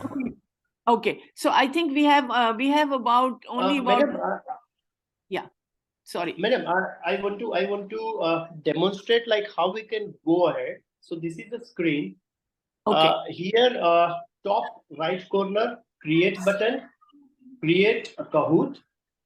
Once you click here, it gives you an option. Let's have a blank one, or even you can use the template. Now here, you can specify the question, and you can specify the options. For example, this is my question. So let me copy it from here, and let me paste it here. In the similar way, by options. So this is my first option. Let's paste it here. My second one. Paste it here. My Can third. you please mute yourself, whoever? And this is fourth. And you can specify the correct answer by clicking here. And you can specify the time limit, like 5 seconds, 10, 20 seconds, 30 seconds, 1 minute, up to your requirement. And you can specify the points here, standard points, and answer option, multiple, single one. Let's click on a question, true or false. So this is my second one. I'm demonstrating you with both the types, true and false. The correct option you can select. That's it. You can specify the Kahoot title. I'm just keeping it demo. You can organize it in your folder if you wish. Click on done. Pretty good. Not too quite easy. Yeah. Very easy. Yeah. Same. That's it. Done. So now you are having this demo version here. Just click on start. Once you click on start, it will take 3-5 seconds to generate the pin. And once pin is ready, you can share it with your students. So the thing is, you are having this screen on your projector, your screen, and you can start it from here. And you can ask students to go to the website, that is kahoot.it. Yeah. And you can share such kind of pin. Currently it is 772534, so that your students can join and you can navigate through the questions. So in this way it works. Right. Wi-Fi is required. That's correct. Yeah. Yeah. Good. So, Amit, there are a lot of questions from the audience. Can you also give your email ID? People are asking. Sure. I also want to announce that Dr. Lathigara will be available also for the office hour on Saturday. So we'll see if we can talk about this. We can talk about what you guys have been doing. And also maybe if he has time, he can demonstrate Socrative, right? Still we are having around 12 minutes. So we are having okay, you want to do it right now? Yeah, even if someone is having a question, we can take those Yeah, questions. Vandana, Or- quickly. Yeah, yeah. Can you Or Yes, in I 10 have minutes, we can go ahead with the Socrates. Yeah, please go ahead. Yes, sir. Sir, I have one question. That this tool may not be used for the grading activity because the success of this grading will be depending on the speed of the internet connection. Yeah, don't worry. Yeah, this is for active learning. You can use it Just for for the active learning. Yeah, engagement. yeah. It is for the effective students engagement. I delivered a session for 30 minutes, for example. I am having 3-4 questions. So rather than asking and someone raise the hand and then that particular student replies to my question, rather I can engage my group through this kind of tool. So it is purely part of your active learning strategy. Okay. So like Amit, if you want to do Socrative, go ahead. Sure. So third tool I want to use, that is a Socrative, and that tool is very special for on-the-fly assessments, for effective engagement. And why I am stressing more on Socrative, because it gives in detail analysis of the students' engagement. So this is the tool through which you can engage your students with various types of questions. Once your assessment part is over, it allows you, I'm repeating, it allows you to download individual reports which indicates everything related to your student, everything meaning how many questions they attempted, what is the score, how many they attempted right, how many they attempted wrong. So very detailed analysis at student level, individual PDF file it provides through its inbuilt features. So let's go to the Socrative website. Socrative.com. This is a website. Again, with two questions, I'm demonstrating you how to go ahead. Let's go for teacher login. Let me log in through my teacher account. It's already there. I already created a class for your demo, that is IIEECP. And let me engage straight away through teacher page. Let's click on. Now, already we had a gamification tool, which I demonstrated, that is Kahoot. There was a limit of 10 responder. Here, it is having a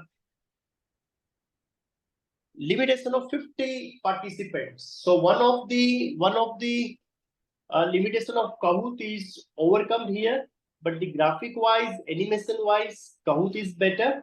This is the alternative option. So you can visit gosocrative.com. It will ask you to enter the class name. I'm putting this instruction in chat window. You need to enter IIEECP 2023. Visit gosocrative.com website. I'm waiting for 10 to 15 seconds, and then we'll start with those who have joined. So this is the first question. What is the difference between traditional and flipped classroom? The same set of questions I kept here. Now here, if you can check my Zoom screen, then here I am able to see the responses. Hide results, show results. Like I can see what percentage of participants responded with which particular option. So here all 100% correct, that is option B. So when hide, once I click on next, it gives second question. So completely teacher based like Kahoot. Show results.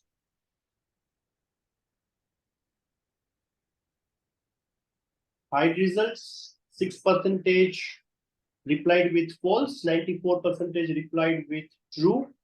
And let's click on finish activity. So here it gives a very detailed analysis, as I said in the beginning. It shows students' name, individual scores. Here it shows all questions. Question 1, 2, 3, 4, 5, 6, 7, 8, 9, 10. And you will get color code in terms of true and false. So easily you can identify who responded wrong. Now, export result. If I export the result, then here it shows all options. Complete result in Excel sheet, individual student PDFs. So let's click on individual student PDFs. Let's click on download. So it takes some time to prepare the result. And once it is ready, it's download all individual PDF file as a zip file. So let's open it here. If I see, I can get the details. All your students' individual file, you will get it like this. Let me randomly open one file to demonstrate how it looks like. So this is the individual students report, very detailed PDF file, name of the student, name of the class, the date of activity conducted, how many questions, what is the success rate, which question answered correct, which answered incorrect. So you will get a very, very detailed analysis, student-wise, which you can even email to the students later on. So this is about Socrates. Okay, we still wonderful. We still have time for questions. Before that, I want to take 1 minute to demonstrate how to configure. Okay. So what you can do here, you can click on library. So you will get all your quizzes. Click on add a new quiz. Once you click on a new quiz, it takes some time. Give the title. So I'm giving say my demo quiz. Here the possible options are true, false, multiple choice, and short answer. You can select the multiple choice. You can provide question here. You can provide possible answers. You can remove, you can add options as per your requirement. You can set the correct one. You can add the new question, true, false. My second question, true and false. Correct answer is false. You can even insert image here, either in a question or in an options. You can embed the image if you wish. Save and exit. So once your quiz is ready, you can go to the option here, share. You can share it with your student, copy import link, you can do it. If you want to launch it with the students, go to the launch, quiz, select the quiz. I created my demo quiz. So let me select it. 3 options, instant feedback. They can see the responses immediately in terms of correct and wrong answer. Open navigation, they can go next 10 previous without your support. And teacher based, depending on your requirement, you can select an option and click on launch. Then you can invite the students, copy this one, share it with the students, or run it in projector screen and give the class code, and that's it. Yeah, Veena madam. Yeah, no, thank you. So we have questions. I think we have a question from Arun saying, can we get consolidated result for the class? Activity wise, we'll get the reports based on the activity. If you want consolidated, then what you can do, whatever the activities you have, whatever the activities you have given to the students, select and then download. So activity, you mean questions, Amit? Activity, yeah, activity meaning questions, like what I did, I created yeah. Okay. one with 3 questions, so it is my one activity. So it's even possible to have activity with single question if you require. It's up to you. So the answer is yes, you can get consolidated. Yeah, it is. Variety of options are available. Once you click, you will get variety of options. Okay. So let's have, we are going to just have, please raise your hand if you have any question, comments. Amit has already put his email ID in the thing. These all are the possible options. complete result in Excel, individual student PDF, summary. It's up to you. You can download in that way. Okay, we have two Awesome new answer. Thank you so much for enlightening with all these 3 new tools. Yeah, you'll have to play around with them, master.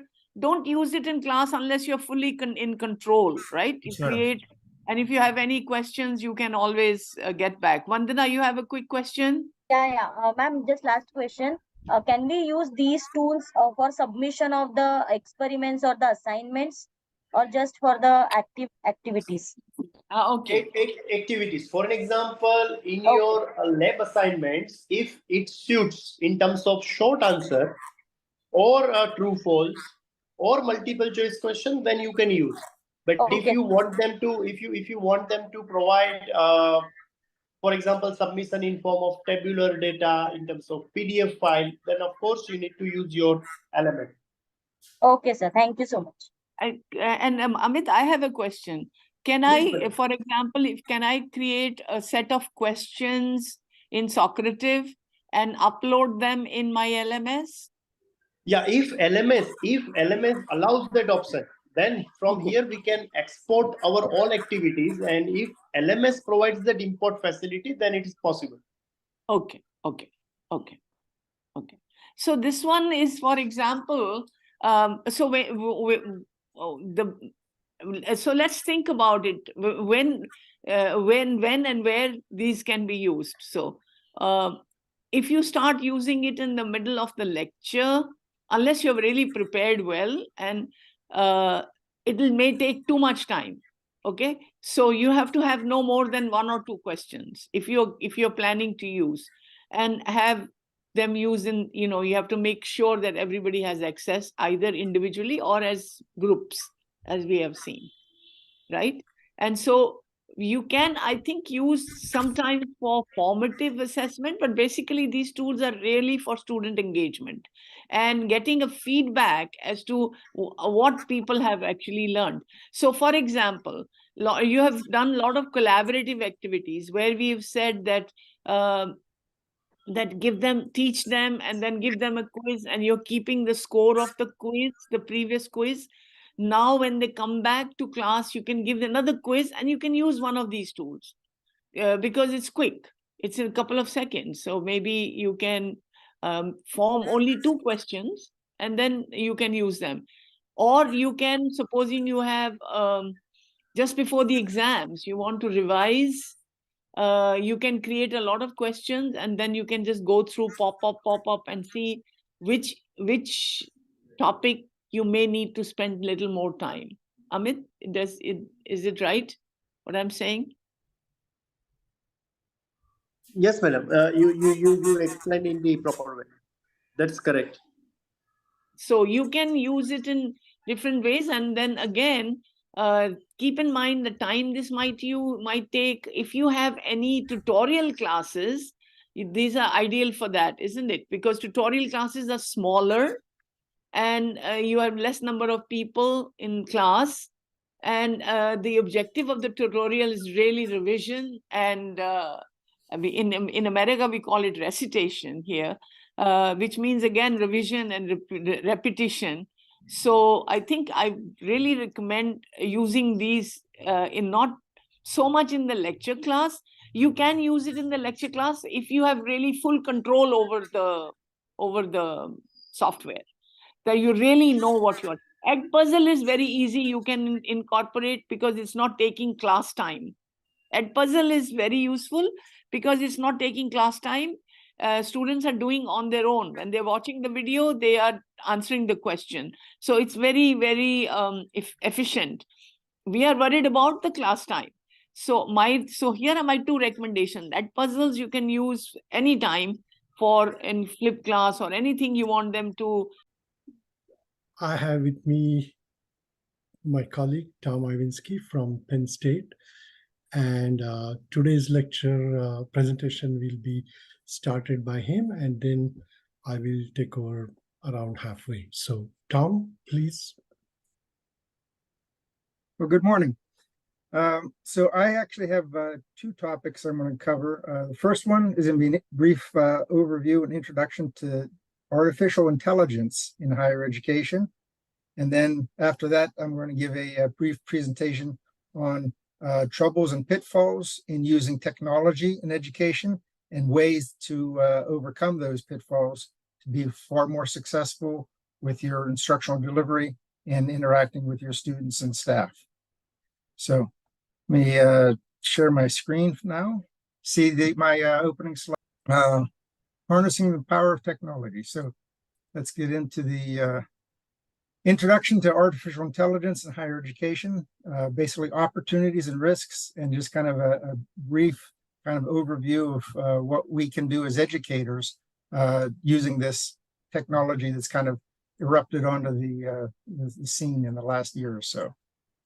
So what is artificial intelligence? In the last year, there's been lots of media and the tech news about artificial intelligence being available to the public. The biggest one that happened last fall was ChatGPT opened up a free version for any and all individuals in the world to access. And then from that, many other institutions and businesses started incorporating AI features into their resources that were web-based. And there's been a kind of an explosion of this. It's created a lot of opportunities. It's also created an awful lot of anxiety. One of the great opportunities is the creation of content that AI can do. One of the great liabilities is that students, when they get assignments, can use this technology to actually work through their assignments. So there's an academic integrity issue with artificial intelligence. AI is much more than just a glorified search engine. It can actually generate content based on a whole body of knowledge and information that was incorporated into the training of this, they call it a large language model. It can write natural responses that are very sometimes difficult to detect from what humans do. It's very good at writing code because it's a textual based system. There are other things that AI does as far as it works with images and videos. There's lots of things called deep fakes, where the AI knows, gestures and personalities and voice patterns, and can actually create videos that are real high fidelity representations of individuals. And it can have unique output.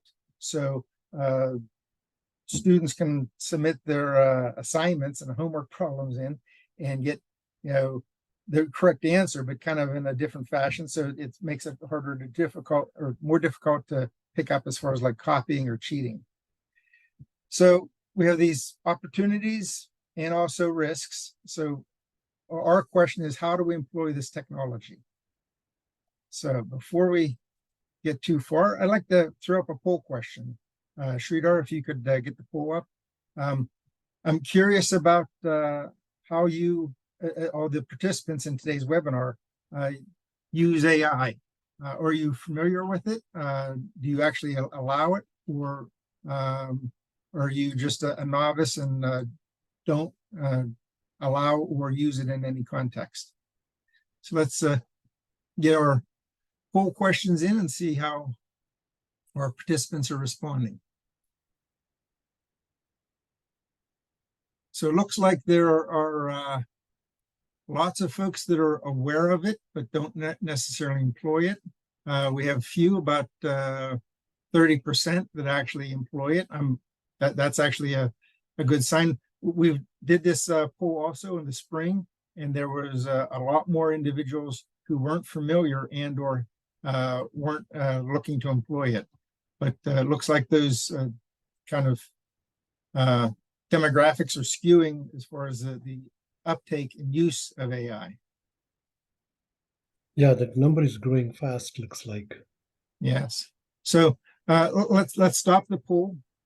And it was good to see that there's a much greater awareness. Almost 60% of individuals are aware, and I hope you take the time to Sir, actually. your voice is low, sir. Please. Oh, so It I will seems adjust fine my to me. microphone It just seems fine. slightly. Yeah, it is fine to me. Maybe you need to increase the volume on your Okay, machine. yeah. Maybe they could have a volume adjustment.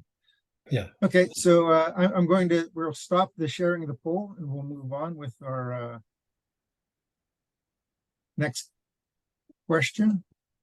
There is a question, Tom. I don't know if you want to take it now or later. Yeah, Sure. short I don't. Let me see here if I bring up the chat. I don't see a question in the chat. Not in the chat, but if somebody's hand is up. Oh, okay. Yes, go ahead. Ask your question. Yes, sir. My question towards this AI is currently I'm teaching, sir, deep learning from past 3 years, and I did my research also in this, sir. And my simple question is how we can recognize it, as you already said, no, in the previous slide, sir. You have quoted one line related to deep fake, sir. So you're saying how can you deep fake recognition, deep fake. So and in recognizing deep fakes, can we use autoencoders for that? I'm not understanding the question. Sir, you have quoted one question, sir, recognition of deep fakes. Deep fakes you have quoted in your, I mean to say first slide, sir. In that, so how can we recognize a deep fake? Is there a concept of autoencoder? Oh, the deep fakes. There are actually, AI has actually come to its own kind of defense in that there are technologies where if you suspect that some media and or content that was presented to you is fake or fraudulent, you could actually have AI, that there are tools and that you could use where you can submit that and it'll give you with a pretty good, like 95% accuracy, whether that was original content or if that was manufactured content through an AI system. So AI actually kind of works to almost mitigate its own liabilities. So I'm going to move on to the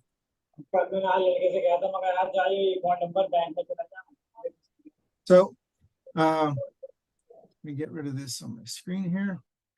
So I'd say don't panic about AI. Lots of individuals through history have had great concerns about changes in technology throughout society. You know, when radio and television first came about, you know, the people were saying students, you know, they'll be immersed in media and they won't spend time reading. Well, reading is still a very, strong suit for learning. When calculators first came on the scene, the academics are saying the students that will use this as a crutch, that they won't actually be able to use math. But the evolution of using calculators is, as far as graphing calculators, is very valuable for students in their projects and even professionals. So adopting these technologies, there's some turmoil at first, but they eventually find very useful application. Computers, they said, how will people solve problems? There's, when the web came about, they said people will be forever distracted at their desk, but now the web is an incredible learning resource because of the depth and the volume of content available. People, when smartphones came out, the first iPhones and such, it said, students will be forever distracted at the end of their hand. But now we've basically all that technology that was at our desktop, with the web, is now at our hands, so we can actually learn in a mobile fashion. We're not tied to a desk or a classroom. Social media, when as that erupted, people were saying, students will they'll spend more time watching cat videos and foolishness than being intellectually engaged. But there's great value in social media from a learning standpoint, as far as team-based activities, students learning from their peers and the sharing of information and knowledge. So all of these things, they have some turmoil as far as being sorted out as far as how they're effective, and also then finding out, what are the liabilities and how to set up systems to mitigate those liabilities. So AI will be a great instructional resource. We just need to figure out how to best employ it. A question would be, in your classroom is, how are your students using AI? So I'd say the first thing to do is ask them, when you're in your classroom, say, just like we asked a poll question to all the participants in this webinar, what's your familiarity with AI? Have you employed it in such ways, or are you a novice? Ask this same question to your students, and then ask them how they use it. I would bet you'll find out that there'll be a mix of responses, but they'll be using it for homework problems, to assist them. They may not admit that they're actually using it to answer their homework in completion, but they may be an assistance as far as like they're curious about or unfamiliar or having difficulty with one specific component of their homework. They might be using it to aid their reports and presentations, or doing if they're doing research assignments on graduate work.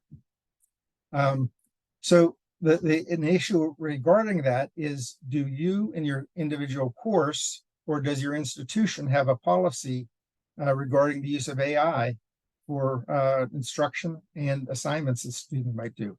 I would suggest that you actually develop one, but develop it in the context of finding out, ask your students how they're currently using it. How do they think it could add value to their instructional experience? And then in your syllabus, generate a policy that covers that so that it is fair and applicable to all your students, and that you would then enforce that policy. You have some way to enforce it. So you'll have a little system on the side where assignments are then submitted through the AI to verify that they're original and not generated by some artificial machine. So then that brings up the next question is, how are you using AI? I mean, you're professionals in your field, and you're teaching courses and inspiring young minds to grow, and you're doing research.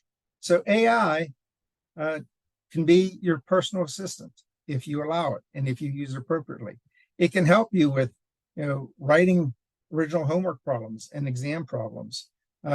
One of in the past, a lament I've heard often from faculty is creating original exams every year is a difficult process, because you have to think through how you're going to modify these questions and how are they going to be unique with different variables so that the students are challenged, because they may very well find that your exams are already posted on some file sharing service, like Chegg, and students could then say, oh, I know what they're going to present for the final exam because I have a copy. Well, if you're writing novel homework and exam problems, then that's going to force the students to think through those solutions. And AI is excellent for doing that. So employ it as like a staff assistant. And if you have reports and presentations, you don't want it to write your report for you, but you can have it aid to guide and reinforce and enrich your reports and presentations. You can use it for research. AI actually works for assessment and evaluation. I have an example at the end of this presentation about assessment and evaluation in AI. So think of AI as your personal assistant. The thing is, don't employ AI like a search engine. Employ AI like it's a staff member that's reporting to you. When you do a search, you go into Google or Bing or different engines that give results. They basically give you lists of items and blocks of ideas, but they're not actually giving you organized, formulated content. So consider AI as like a staff member, and you're going to task them with a job, but you have to give them context and orientation to the assigned task. You want to have a conversation. Your AI is what they call iterative. So you can actually, when you start engaging AI, you ask a question, it provides some response, you put in some context as far as refining that response, it generates refined output. So it's iterative, and you're actually engaging in a conversation. And as you go through that process, you basically constrain and get clearer and more accurate output. And you also want to specify kind of constraints as far as what type of output. Do you need the output to be in a table, or do you need it in a certain style for some sort of presentation, or how it's going to incorporate into a report? So identify the issue to be addressed, just as you would if your staff member or a TA or a graduate student that you're working with. Be very specific about what you are asking for, and give a clear problem statement. Specify the constraints and the resources that they would use, what data sets. If you in AI, you can bring your own data sets in and have the AI do analysis over that. And you use prompting techniques and ask for patterns to guide the AI in its output. And these prompting techniques are not necessarily the same thing as natural language, because the AI has a certain way of organizing its information. So one thing that I would suggest that you do at the end of this our presentation is go on the web and do a search on prompt engineering. There are very specific ways in which you can get much greater quality of interaction and output from given AI, even the free version of ChatGPT or other engines, large language models, and you can greatly improve your activities. I'm actually taking through an organization called Coursera.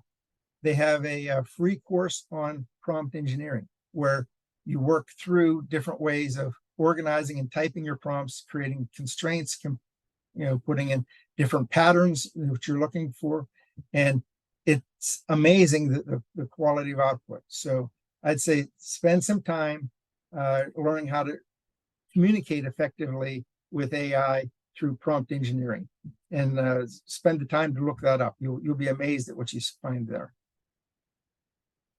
So this is something from the spring component. I asked AI in ChatGPT, I typed in, what are some opportunities for AI in higher education? And it came up with this very quick bulleted list. That if you build it into your system and you kind of specify the parameters, what's your topic area, what are your types of projects you're going to working with, what are the issues the student need to learn, you can actually have it work as a tutor to aid your students. You can use it as a virtual assistant. That was what I just explained earlier about having AI as kind of your own staff. It can do some predictive analytics if you have data that you want to use. It can actually do adaptive learning, so that if you have students that perform at different levels, AI can see how that's working and then give more challenging things to students that have greater capabilities, so that they can actually advance and learn much greater things. And those students that are struggling, the AI can kind of see where they're at and give some remediation and help them along to get them up to a higher degree of mastery. And if you see the last point here is plagiarism detection. AI can actually look for AI generated content. So it can help you identify instances of plagiarism. And if you, on your own, do a Google search of a AI plagiarism detection, there's a half a dozen or more different systems that you can employ. Some of them require a fee, some of them are free, depends on the volume of use, and you can use that, and that could actually be part of your statement of how you're going to employ AI in your classroom, and or if your institution has a statement about or a policy about AI. So those are the opportunities. I also asked AI, what are the risks? And these are things we should clearly be aware of.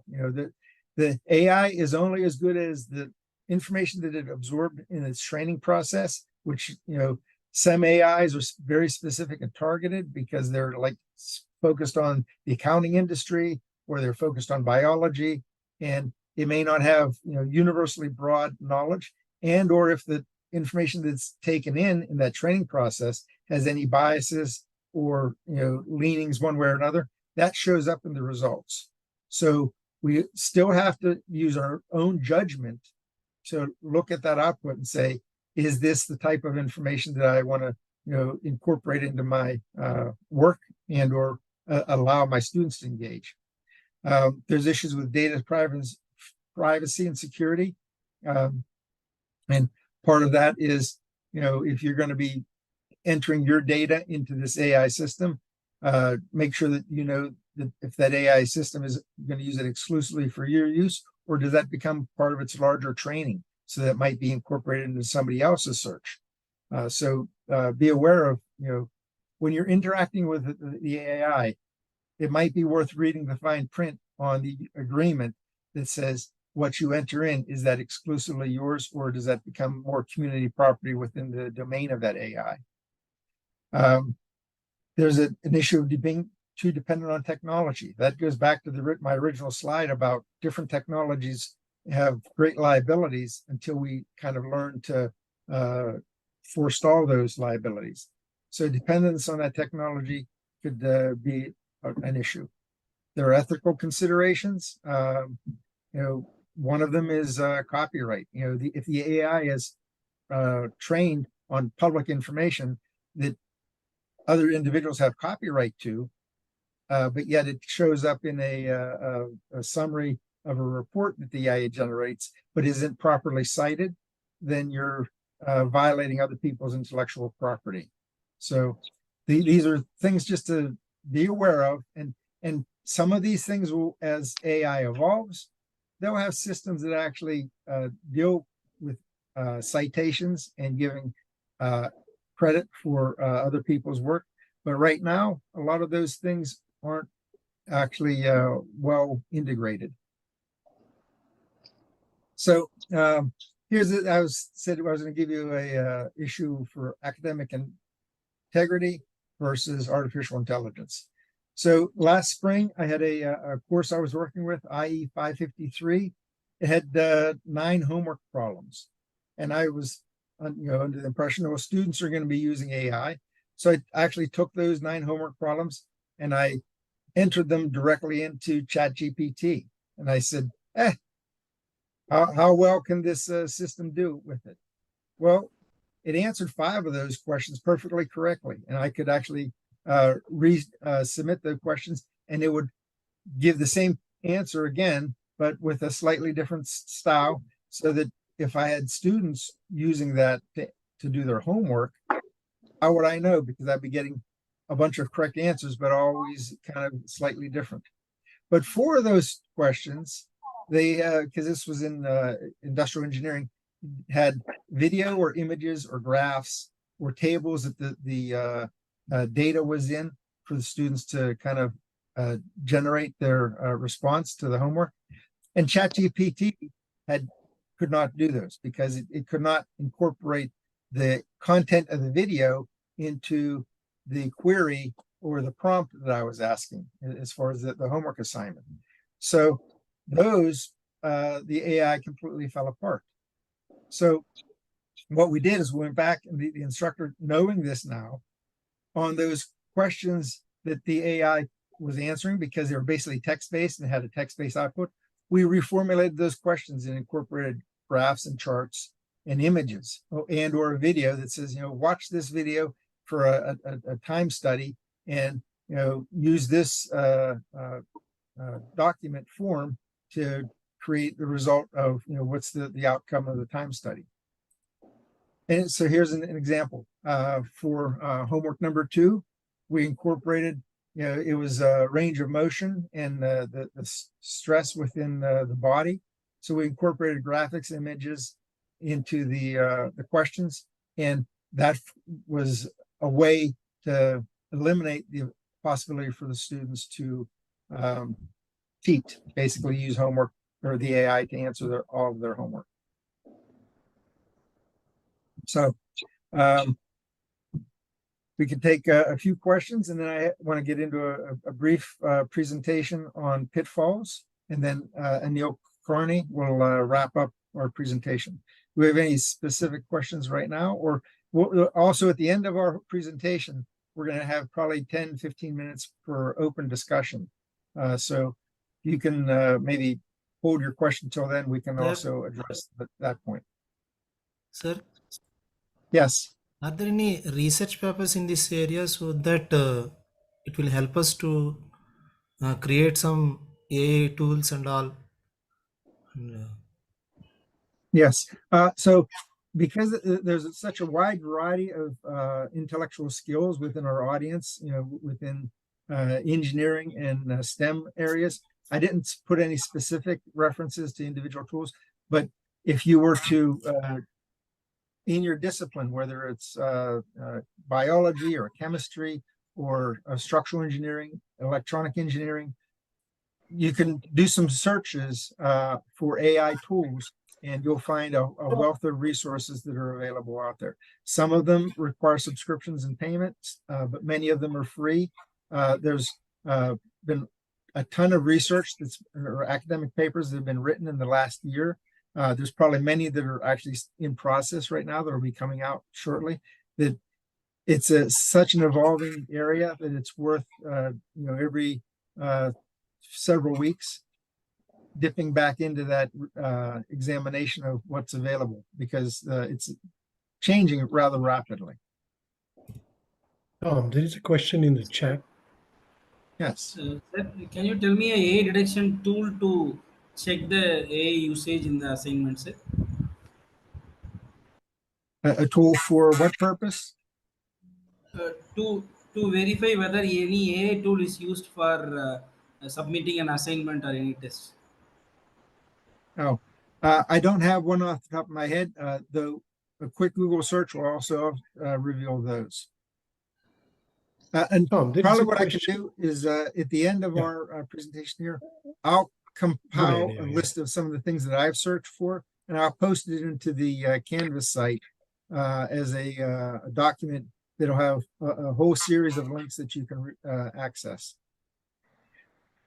Good idea. Yeah. And the institution I worked for, Penn State University, they actually have a full web page and website based on AI in higher education that has a list of a dozen different tools and resources that if you just type in Penn State University artificial intelligence, it'll take you to a website that has about 6 sub-pages. And one of those pages is a long list of tools that actually identify how that tool can be employed and what its advantages and disadvantages are. So it is accessible from outside, correct? Yes. So I'm going to stop sharing this presentation, and I'm going to jump into my next one. Let's see here if I have that up.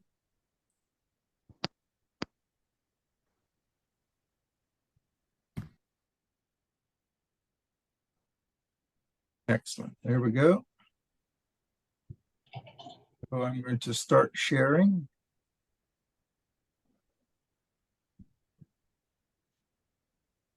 Okay, do you see one more click here? I think that you see the screen lessons learned, traversing the pitfalls? Excellent. So let's say this starts off this is kind of a generalization. Resident instruction engineering courses, you would typically have a lecture, where students would come to class. There would be a textbook.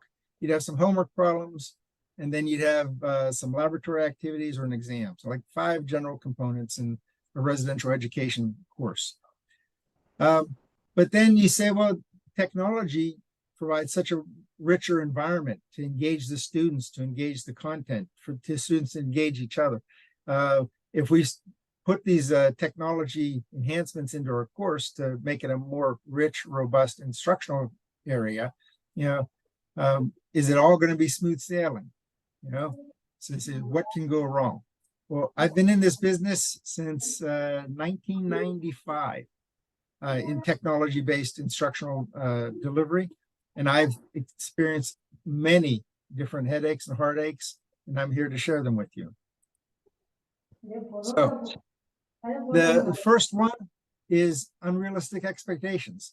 most people, you're an expert in your discipline and your craft. You know your research, and you say, well, if I'm going to incorporate technology and I know my stuff, it's going to port very quickly and easily, and I'll be able to incorporate some sort of lab or simulation or activity. And that I've been teaching this, and it's in the can. It's already set up. But oftentimes, adapting technology can take a lot more time and resources. So time and development. Oftentimes, you can't do these things on your own. You're going to have some support. So you're going to have to be able to schedule resources, different types of media or technologies, and staff maybe to even help with that. So it doesn't necessarily go as quickly or as easily as initially thought. I'd say also avoid last minute production. A lot of things in this world in the last couple of decades have moved to just-in-time delivery and just-in-time creation. We can bring our resources in instantly and employ them. Well, you don't necessarily get the best quality when you do that. So last minute production and just-in-time delivery, you should think more about spending some time up front and having a good design to your interaction or your technology, and having that be more useful, which leads us directly to the quality of instruction. If you're going to take the time to create these technologies and incorporate them in your course material, and they're going to publish them, they'll be recorded, but do them in a high quality so they can be reused. If you throw something up quickly, you might say, oh, this is a prototype, but then you want to have an iteration of your prototype and make it better and better so that eventually you have a defined resource that you can use again and again in your courses and in your delivery. You should also be aware, I've had lots of issues with copyright. You think that something is open source or something doesn't have any sort of restrictions on its use, and then you incorporate it into your material, and you may find out that you should actually have some permissions, and or it just wasn't cited to begin with. This is an issue with the AI. The AI is learning from a lot of resources, but when it creates its output, it doesn't have a bibliography. It doesn't give you a citation of what quote came from what resource. So copyright is a big issue to keep in mind as you're using that. Student attrition. This is some students don't necessarily buy into the technology off the bat, or they may find it difficult, or they may not have the resources. They may be lacking, some of the technologies, whether they don't have a smartphone or a computer that has the ability to run a more robust kind of simulation software. So be aware of that as a potential pitfall or liability. You have lack of specific skills. So when I started looking at AI, I would type my prompts into ChatGPT, and I would get kind of like search results. I'm thinking, well, this isn't anything special. And then I started investigating, well, how do you get the best value out of that? Well, there's actually this concept called prompt engineering, writing effective prompts that set constraints, that set a kind of patterns that you want the AI to deal with. And I learned those skills. I'm taking this Coursera course on prompt engineering, and I'm learning an awful lot about being more effective. And I would suggest that cross-training and faculty development is important. So when you're working with a media specialist who's kind of maybe helping you organize some technology, learn from them, spend some time to understand their craft. So failure of technology. Technology is not bulletproof. Things can crash. It's basically software, and oftentimes that software can have bugs in it. And you need to be, don't look at it as a bulletproof last resource. Think of it as this is an iteration. And if something goes wrong, we need to be able to have some other way to work through the issues. There's failure of memory. Many years ago, in the early days, RAM memory was actually quite expensive, and oftentimes if it got overheated, it would fail. I remember many significant projects having problems with a failure of physical memory, but there's also the failure of the human memory. So you have to have systems in place to deal with forgotten passwords or data that the students or you need to have access to. Weather. We used to think that as we moved into online and learning resources like that weather could be overcome. You didn't have snow days or days off because of bad weather. Well, now the weather can actually be severe enough that you could be having a cyclone or a hurricane coming through or a monsoon, and all of a sudden your students aren't available, or your institution might not be available. So, but if your resources are on a web-based resource, they might still be available to the students, even though you won't have a physical meeting to work through them. So technology is not always anytime, any place learning. There are software limitations, so remain flexible, the ability to compromise. Software bugs come up, all of this stuff is technology based, and for the most part, it's very reliable, but I would not say that it is absolutely reliable all the time. Speed and reliability. Bandwidth needed for development and delivery based on how your students are going to be accessing any technology that you incorporate into your course. Are they going to be doing that in the classroom? Are they going to be doing it on the campus? Will they be doing it from home? Or will they be doing it in their dorm rooms? Are they going to have the proper either hardwired speed and bandwidth, or is the wireless network up to snuff to help the students get through their assignments? About library resources. Our university has lots of great library resources that can be placed on reserve. But sometimes these library resources are limited and they have licenses, so that if you have 150 people in a section and the library cannot provide 150 copies of a specific resource, you may have to spread out your assignments so that the students can kind of schedule those access to those resources. That's just an example of resources that you wouldn't want the students to have to buy it individually, but they can access it digitally, but they may not be able to access digitally universally for all students at the same time.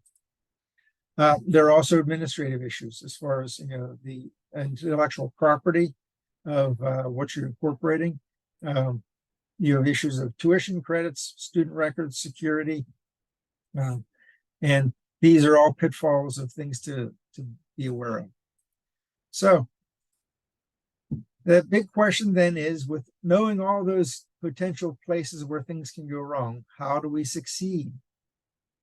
And I say the best thing to do is form a small committed team to your project. Don't try to, if you're going to do a technology improvement in your course, don't do it alone. Engage the people at your institution. If you have instructional technologists, if you have IT people who understand the network and the bandwidth issues and some of the bottlenecks, if you have media people that can, very good at media production, whether they can do audio, video recordings that can be incorporated, have yourself a small committed team and engage your peers, because they may also have other ideas and or have things they've done that can aid you, so you don't necessarily have to reinvent the wheel. Do cross-training and faculty development. Spend the time to learn the issues with the technology that you want to adopt, and then train yourself.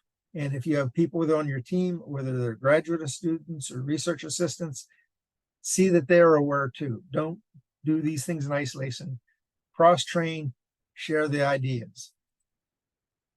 have contingencies and backup plans. If the technology fails, whether it's as simple as, a bulb burning out in the classroom, can you still deliver your materials with an overhead projector? Or if you're doing this online, are there multiple ways in which you can engage the students to work through the project or the activity? Communication is critical. So you want communication within your team, between your peers. You want to communicate clearly with your students. You want to communicate with your peer faculty group and your institution. Let them know, hey, I'm going to try to build these virtual simulations. And in these simulations, these are some of the requirements. This is what it takes as far as time. This is what it takes as far as resources. There may be some licensing issues, and or you may say the institution needs to say, what's the policy we're going to have if we're going to allow AI in the classroom? Does the institution do that? Do you do that as an individual? Communicating that is critical for success. Define and test the delivery platform. If you're going to incorporate, you're going to do a flipped classroom experience, or you're going to incorporate a virtual lab, test it out with several students. Do a small prototype intervention and verify how it works, see what the liabilities and the drawbacks are, so that you are well aware of them, rather than putting it in there and all of a sudden 100 students are saying, well, this doesn't work because XYZ is a bottleneck. So define and test. Have redundant delivery methods. That goes back to the contingency and backup plans. Don't rely on a single method.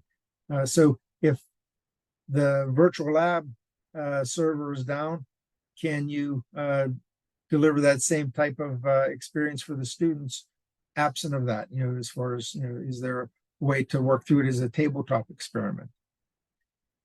And have technical support. Find out what technical support is available at your institution. Find out within your department, do they have individual people that can help, whether it be media or instructional technology or the IT, as far as the network system, because all of these things have to come together. And last, document any problems and your solutions, and then share that through communication with your peers, your team, and your institutions. So your institution can grow. So other departments can say, hey, here's what they did, and here's the things that they solved and resolved, and here's the bottlenecks that we are aware of. So document your problems and solutions and share them. So that's it for headaches and how to overcome them, and the brief overview of AI. I'm going to turn it over to Dr. Kulkarni, and he's going to continue with our presentation. Okay, well, thank you, Tom. That was a great presentation. We will have some time at the end also. So if there is a question or two right now, please raise your hand. Otherwise, I'm going to continue with the next part of the presentation. So let me open my presentation. Can you all hear me and see my PowerPoint? Okay, wonderful. Let me just see if I can make it bigger.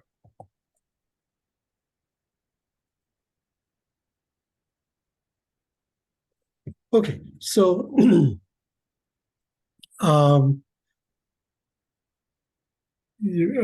and I, we are at Penn State. I'm in mechanical engineering. I've been teaching there for the last almost 45 years. So, Tom talked about teaching a wonderful presentation on AI. I learned a lot of things, and suggestions for online teaching and pitfalls.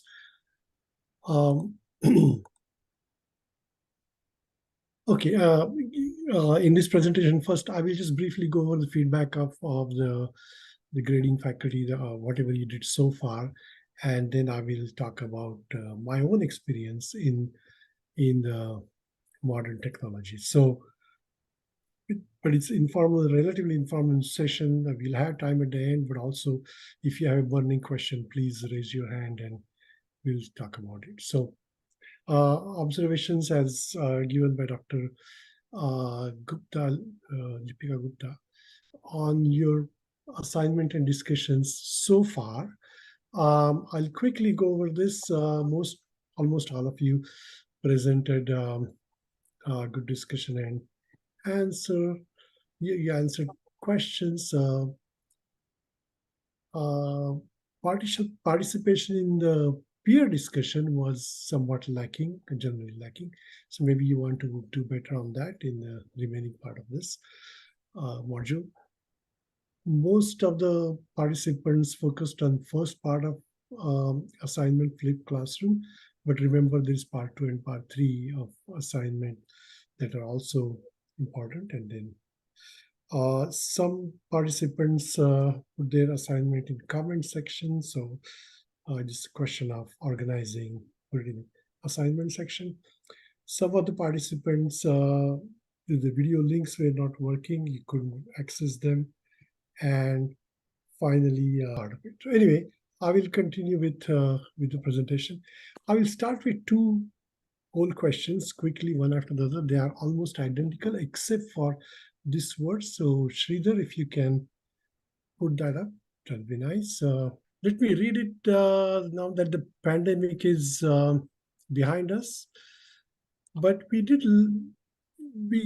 get shook up a little bit, and we learned some things. We most of us started adopting more technology. So in your opinion, this is your opinion, what do the students prefer? Do they prefer modern methods, or do they prefer mix, or do they prefer going back to the old way? And I see that most of overwhelming majority is that you think the students like mix of technology. Let me put the second question up right away. Sridhar, can you do that, please? This is the same question. Now, what do you think as teachers? Do you want to go back to the way you were teaching? Because many of if you have been teaching for more than 3 years or 4 years, you know what it was like teaching in the days before pandemic and how we got reset kind of to a new normal. And again, most of you like these teaching-based methodology, and you want to incorporate that and continue with that. But of course, with modern technology, what is going to happen is that the technology will be evolving very quickly, as we saw in the earlier part of presentation. Artificial intelligence is coming in a big way, and it is giving a lot of good tools and also some risks like cheating, academic integrity violation. So basically we are aware that, okay, well, I'm going to start something new. Now, I'm going to go over some of the things that I personally do in my class. I've been doing that for a few years, but I change every year a little bit. And I am quite sure that you are doing this in your class too, many of these things. But whenever I talk with somebody else who is using different techniques of modern technology, I always find one or two good points that I say, okay, well, maybe I should incorporate this in my class and so on. So I'll just give you I'll tell you what I have been teaching, and then you can decide whatever you want to keep or throw or adapt, whatever. So first of all, one thing that I've understood that whenever you work from home, teach from home, or whenever as a student, when you're enrolled in a class from home, if it's online class, while it is not the same as going to having in-person class, it is not necessarily easy work. It is, many people think that, oh, you're working from home, it is so nice, that you can do this, that, you can be involved in home and work. Or for students, you can be involved in studying. other things. But well, it is not exactly that. And so what I do is I keep them fully engaged in the normal activities that I would do in our class, perhaps even more than that. So if you take a look at one of my weeks, any typical week, I always have uh, on Thursdays some kind of assignment due, either homework or quiz, at least 2 assignments due. And on Sundays, I have reading assignment due. And this is not something that can be taken lightly. I will go over this later again. But while doing the reading assignment, they have to answer about 15 to 20 or 30 questions each week in the reading assignment itself, and we collect their response and so on. There are help sessions included there. Of course, there are 3 lectures per week, which are on demand, which is a benefit of having the course online. And there are other things that will go on. So you can see me, right? And you can see my slide experience from my current course, right? Yeah, okay. Yes. Plus, I give them lecture by lecture outline of what I'm going to cover exactly, what topics I'm going to cover in that lecture. So in case you have to miss it, you can go back. And given that my lectures are on demand online, so they can look up that lecture anytime they want. Also, an advantage of on-demand lecture, online lecture, is that if the part of the lecture is something that you've seen before, like I teach thermodynamics, which is part of physics, which some of them may have done it before, and I encourage them to, okay, well, watch it at double the speed or skip that part. And the part that you don't understand, well, you watch it again. So I cannot do that in my live lectures. So using, yeah, I'm going to make a list of different things. I'll go over this quickly. I realize that time is running out. So I use my tablet as a new blackboard. I don't use PowerPoint slides very much. I mean, I do use them, but maybe 10% or 20% of the time. But I actually like to write on the board, but my board is an electronic board. And I have a tablet in my hand or in front of me, nice tablet where I write, and I can capture what I wrote into lecture notes that are posted later. Pre-recorded lectures, course notes, like I said, I make available online. Live interactive audience feedback. I like this feature made possible because of modern technology. Because in the conventional system, when we are talking in a large class, let's say a class of 100 students, my classes are typically 250 students. Very few students really volunteer to give answers. When I was a student, I dreaded answering anything that I just would look down whenever a teacher asked a question. I would never answer the question, never raise my hand, even though I knew the answer. But so because of that, you cannot judge whether the class is understanding what you're telling. So, and I'm sure some of these things are covered before, but I like this. I like to have instant feedback, and I'll just tell you what a simple use of it. Let's say I have 2 stones in my hand, one big stone and one small stone. I'm standing in the lecture room, and I drop these stones and they hit the ground. That is my experiment in front of the students. And then immediately when I talk about gravity and how it works and so on, and before I do the experiment, I just, let's say I'm doing thought experiment. That is that I told them that this is what I did, and what will happen. So part A is maybe the big stone hit the ground first. Part B is both of them hit the ground at the same time. Part C, little stone hit. Part D, they all started floating as if I'm in space, etc. And when I asked the question, with the new technology, as you may have seen in last lecture too, and I personally used something called clicker technology or poll everywhere and talk, and even in Zoom technology, as you saw earlier, we get some idea from the audience, and if I find that 80% of the students or more, they could answer the question correctly, then I know things are going fine, students are with me, and I can move on. And the remaining 20%, of course, I invite them to see me later or contact me, send me an email or whatever else.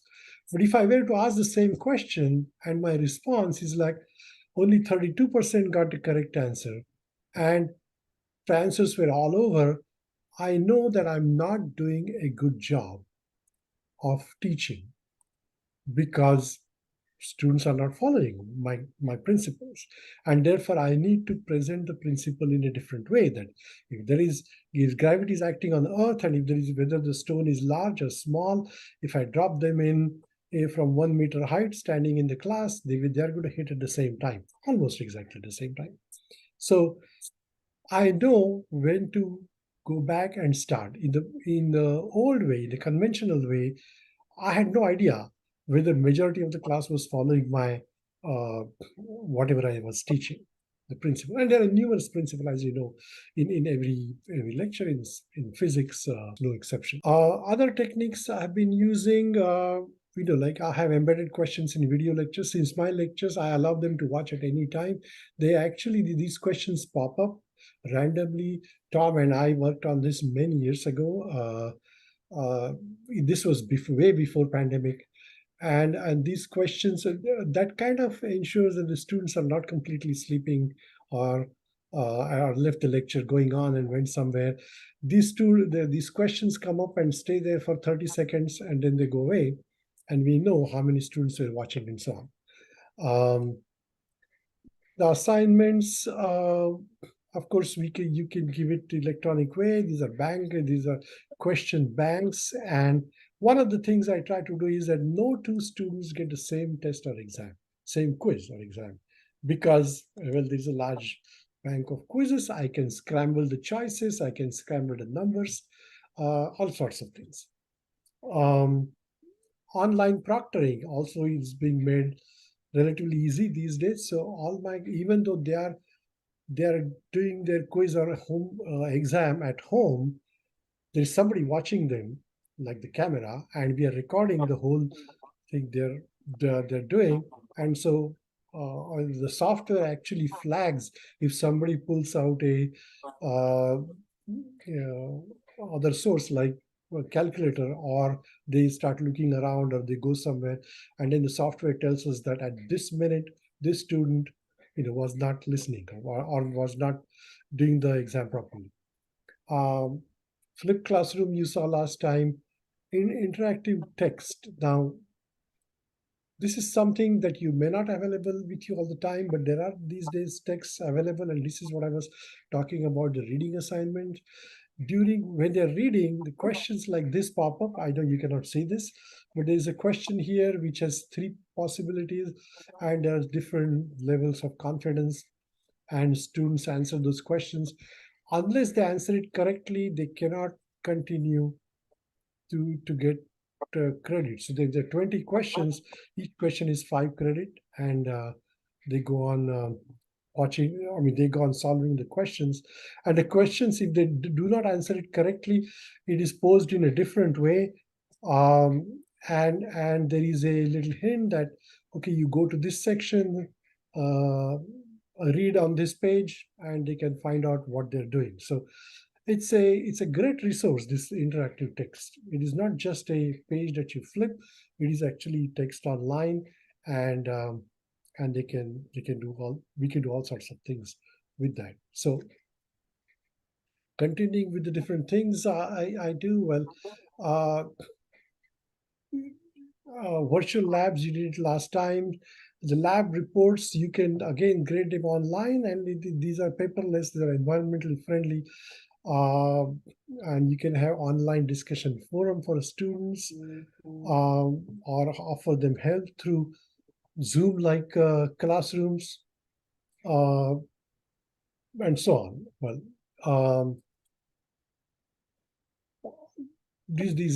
By the way, these demos, you can bring the lab in the classroom. I often do that. I have full access to internet on during the lecture. So I just go on one of the classrooms, I show them how the water flows and what happens if you change the pipe size and this and that. These are interactive labs that you can bring in the classroom. So all kinds of different things you can do. This lecture is posted, so you can go back to the slides. I'm sorry, I'm going through quickly, but I'll just make now concluding remarks that just remember there are many online resources available to you. Many of them or most of them are free or at very low cost. And these resources are good in normal and difficult times. I mean, I can tell you in last 44 years that I'm teaching at Penn State, I haven't missed a single lecture. Like if I was sick, I couldn't go there. Previously, I used to reschedule the lecture and go back there again or ask somebody else to deliver it. Now it doesn't matter. Now there's no question of me getting sick or not. I can have the lecture on video and post it. Education experience can be significantly enhanced by these innovation techniques because our students are hungry for using modern techniques. They often know a lot more about the technology than we do as instructors because we kind of lag behind the pace of how technology is changing. So it is up to us to catch up with that and keep the students interested and working on this one. So I mean, there is a slide on how to catch cheaters, but I will stop at this point, and I hope you were able to get a few pointers here. As I said, many of us use different techniques, but when we talk to each other, when we find out from the other person what they're doing, we often get a point or two to that we can adopt in your class, in our own class, and make it a little better using this technology. We'll take one or two questions quickly, but otherwise the time is, you can leave if you want to. Yes, sir. Good evening, sir. Go ahead, Dr. Sujata. Yes, sir. In spite of all advantages over ICT tools and other activity learning interactively, we have a challenges in implementing. If you do an ask to do an assignment for the student, for assessment of that assignment, including your plagiarism check, everything will have a time-consuming process, no, sir? How do we manage time for assessment of that assignment and other online? Yeah, well, in fact, it can be other way. Like, imagine you have a class of 100 students and you ask them to write code or something, and you have to, and many students have many questions, and if you didn't have, I mean, if you had to go over each person's difficulty, which are different questions, and if you had an AI tool, and Tom, I'm sure Tom can answer this better, but if you have a modern tool, AI tool, which can tell you, okay, well, this is wrong, that is wrong, it will take much less time to grade assignments. I mean, most of my assignments are graded online by these interactive textbook tools that they give us. So it has become easier for us to offer many quizzes and exams in a class of 250 students. So if you use the technology correctly, in my opinion, and Tom, you can add to this. You can actually save time rather than worrying about spending more time. Right. So just as you can prompt ChatGPT, with a homework problem or an assignment, and then get an output, you can take an assignment that the students have done and put that into the same ChatGPT prompt and ask it how accurate that response was, and then also ask it, was this an original response, or was this also generated, or portions of it generated by an AI? It can actually go through and do that analysis, and it does it extremely quickly, within seconds. And if you have 50 assignments that were submitted, it might take you days to read through those, but it would take you minutes to hours to then run them through the AI to verify their accuracy and or any sort of plagiarism that may have occurred between AI versus original work. So you still have to put the time in, you have to do the prompting. It's not fully automated where you can just have a batch and run it through, but you do those and it can save you hours of time. Thank you, sir. Any other question? One or two questions, and then we'll close this. Well, if not, thank you very much, everybody, for coming here. This will be posted online if you, in case you want to go back to